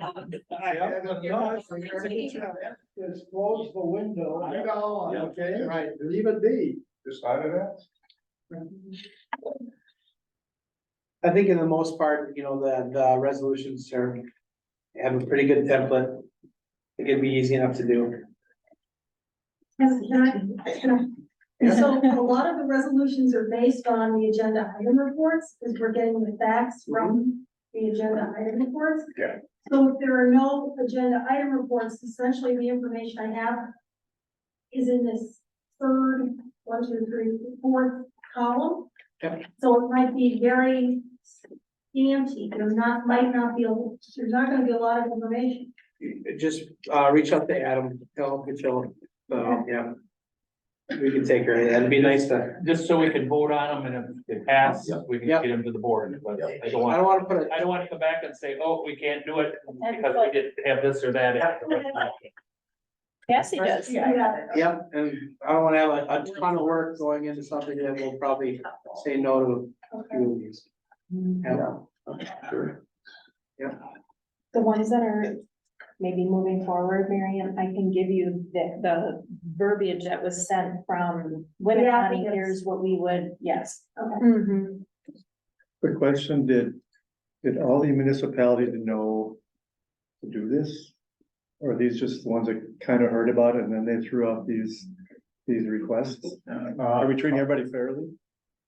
I think they were notified, but some of them still didn't know. You know, Yeah, they don't read some of the- the clerks did not pay it that much attention to it. They have a lot of, on town levels, they have a lot of responsibilities. So if they're not spending a couple hours a day reading emails, they might have missed it. But they were sent out to Okay, but everyone. we that tried, way. we tried, so. It'd be Yeah. like you Unfortunately. between Orchard and you guys, it felt like you guys were reaching out to say, hey, Amro, or hey, so-and-so get a request in. I know I had that brought was. it up at a meeting, Mhm. yes, but it's just a comment. Yeah. Is there any chance to make a comment, that I know you aren't gonna be voting on that now, but I'd just like to add a little input into Winnie County's request if. Not really, because then I'd have to let everyone talk. So I would say no. What if he wants to withdraw a couple? Well, if he wants to withdraw, he can get a hold of me. Yeah. Sure, sticker, I need to speak to you at the meeting. All right. Okay. Yeah, Sorry. for reference, Winnebago County came in with $1.4 million in requests. Playground improvements, basketball court, the whole park, west side shelter, fire hydrants, corroding water mains, multiple roads, police garage and impound evidence, replacing the F-150 responder, replacing the chief of police's current squad. So they came in with a lot of requests. And in their prioritization, the ones that came out were, They're prior, they prioritized. the village. And we changed it. So, Remember that? yeah, they're, The playground. They the wanted a park, truck, we're like, And we decided no, revenue things first, so the barn and something else. Okay. We put numbers in, there are other things that we said zero to, I believe. yes. That are still on here that, Mhm. right. So I think the barn and the, boat dock piers, fish cleaning station, that, those two are still, Mhm. being considered. Are we following our same rules? Like hiring and engineering or training or things that aren't one-time expenses or capital investment? I think they were. Well, I mean, training isn't a capital investment, for instance, Are you for that fire? for Neenah Menashe. Oh, that's different, that's a training facility. Yeah, yeah, yeah. That's a Okay. burn tower for them to. right. Okay, that's it. Yep. Okay, Mhm. okay. Yep, I'm And okay that's with that one. technically yeah, not. that's a infrastructure. municipal. I said the same thing. I'm gonna just add that to the spreadsheet so Yeah, it avoids that's any good. confusion. Yeah. So that our plans then, just to have, corporation council and Adam get together and bring all these in as resolution, then we can vote on them next time, up, down, whatever. well, one. That's what I'm- Do you I was- want- Yep, 12. Yeah, I got 12 also. And we want a resolution, if we vote them, then they can go right away to the. Every line item. Yes, Yes. Numbers like. If I don't support something now, should I say it? no, because you can change your mind later.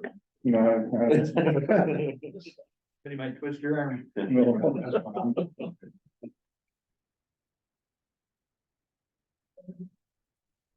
Minimum, maximum, that's all.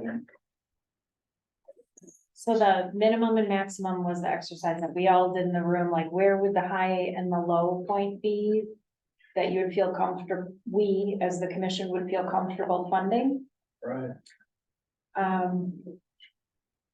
And then, after it was vetted out, the couple projects that didn't garner any support or didn't feel like it was a fit, then is when I had the citizen review team parse out and go through and do the more in-depth reviews of those programs. What are your red numbers, Mike? Oh, so, for the city of Oshkosh, 61, 62, and 15 that have red numbers, those were I just took the requested amount and put it over on the far side.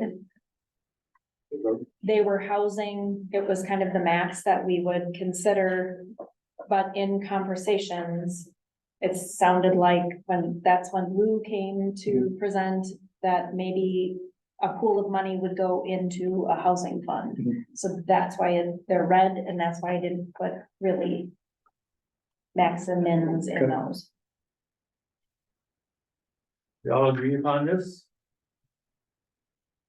For the next meeting? Sure. Well, There's something to talk about. Max numbers make a whole lot of sense. We can have the numbers put into the resolutions. If we can debate on what we're calling a real number for, because you're looking at min and max. Some of these are too high. And that's why we thought we could just bring it in with blank figure, and then it could be. Because we got a starting point of 3 million. That's like my focus. We have that declining balance. So as we're going through them, we know we got $3 million, right? Yeah. You can't spend 4. You gotta only spend 3. Right. That's my point. Yeah, as we did today, whoever brought forward the resolution set the amount. Oh, sure. Yeah. And I think it's dependable, obviously, so. You can take it out of the levy. That's right, he got his tax bill. We got an issue sales tax. Okay, if we all agree on that's what we're gonna do the next time, set the next meeting date. Oh, Mr. Chairman, then agenda, I know Supervisor Farr mentioned interest, is that, I mean, we're gonna add Put that on the Yeah, agenda. that'll be on. That should be on the agenda. Yep. They're gonna be an important. Yeah. So for the Adam's already got it written down. For the next meeting date, so I know the expectation on what other work or stuff I have to bring forward, would that then also be going through the rest of those organization recommended amounts?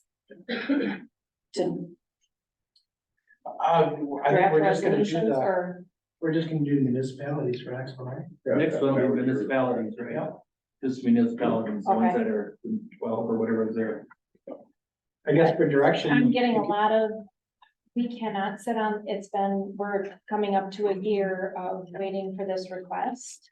So from a lot of the nonprofits are just, they can't, it's hindering a lot, they're losing money because they can't get other funding. Now we're going into the new year. Unless we can do this in a couple weeks and then do. We've been at it for 2 years, so. Oh, I know. I would. Mr. Chairman? Yeah. I would say our next meeting, we're looking at going through 12. So today we, tabled 2 and then went through another 5. So we're definitely picking up the pace. Yeah. I think we get through like the municipalities and that, I think then we can go along. Sure. From there. Would the hope be that maybe the rest of them could be by the February be presented for vote to the February supervisor meeting? Okay. You got that word right. Then because I hate saying, I have no idea, it could be a year, it could be 6 months. So if I can say the intent, their hope would be by the February, that we would have everything put together for the February supervisor meeting. We're gonna have maybe a January meeting in the last week, or the last full week. of January, be like 26, 27. Is that too soon to do the municipalities and the organizations? Well, It's just. that gives you, Yeah, that's what I thought. January would be municipalities and February would be the remaining organizations, hopefully. In concept, the chair agreed, yeah, Mhm. sure. why do we have to wait till the end of January? Isn't that the next one? Yeah, he was saying board That would meeting. Get you into the board meetings or special session. I'm sorry, this board meeting. meeting. Oh, February, right, Yeah. But I mean, special. Anybody? What if we don't get through the 12 of them and then we're sitting back there yet? So that's what I'm thinking. The sooner the better, I always. Yeah, let me throw a date out there. Everybody good with January 11th? That's great. Where did you know? Sounds great. One of us can be here. Yeah, good. That's I need to tell, January 11th, we get back on January 2nd. So this agenda has to get out on January 4th.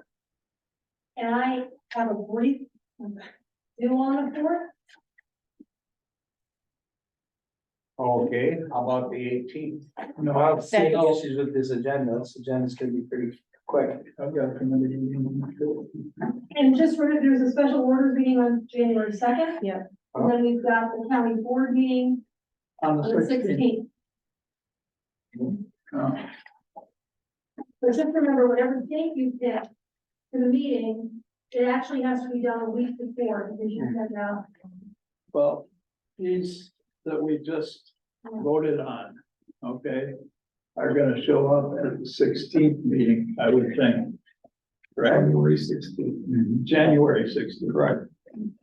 Okay, so now you're looking at moving over onto the moving over on the municipalities, if you start those out on the 11th, and it'll give you time to get the resolutions made up, and you can get them in for the February meeting. Correct. By the end of January, they'll have been ready enough to, go forward. But you'll give them enough time to prepare the resolutions to get into the February meeting. So, But Mary Ann is saying that if we're gonna do the 11th, she has a time commitment issue to get the agenda out. On the 4th. On the 4th. And we come back for us. on January 2nd. Right, because, so that essentially is 2 days. And I'm just saying to get these done, coupled with a brief that I've got to get done. And I know, I understand there's, that's my concern. If you, go ahead, I'm sorry. if you do it on the 18th, No, That didn't fly too well. no. So now you're gonna move to 25th. What's wrong with the 18th? What's wrong with the 18th? Parkview. Yeah. Well, that's just one meeting and then you come here. No. Oh, I had two meetings, I had two meetings a couple different times. 19th to the 15th. well, then what about the 17th? I was gonna say, the 18th, the both rooms are filled, so the 17th would work, that Wednesday. At 1 here.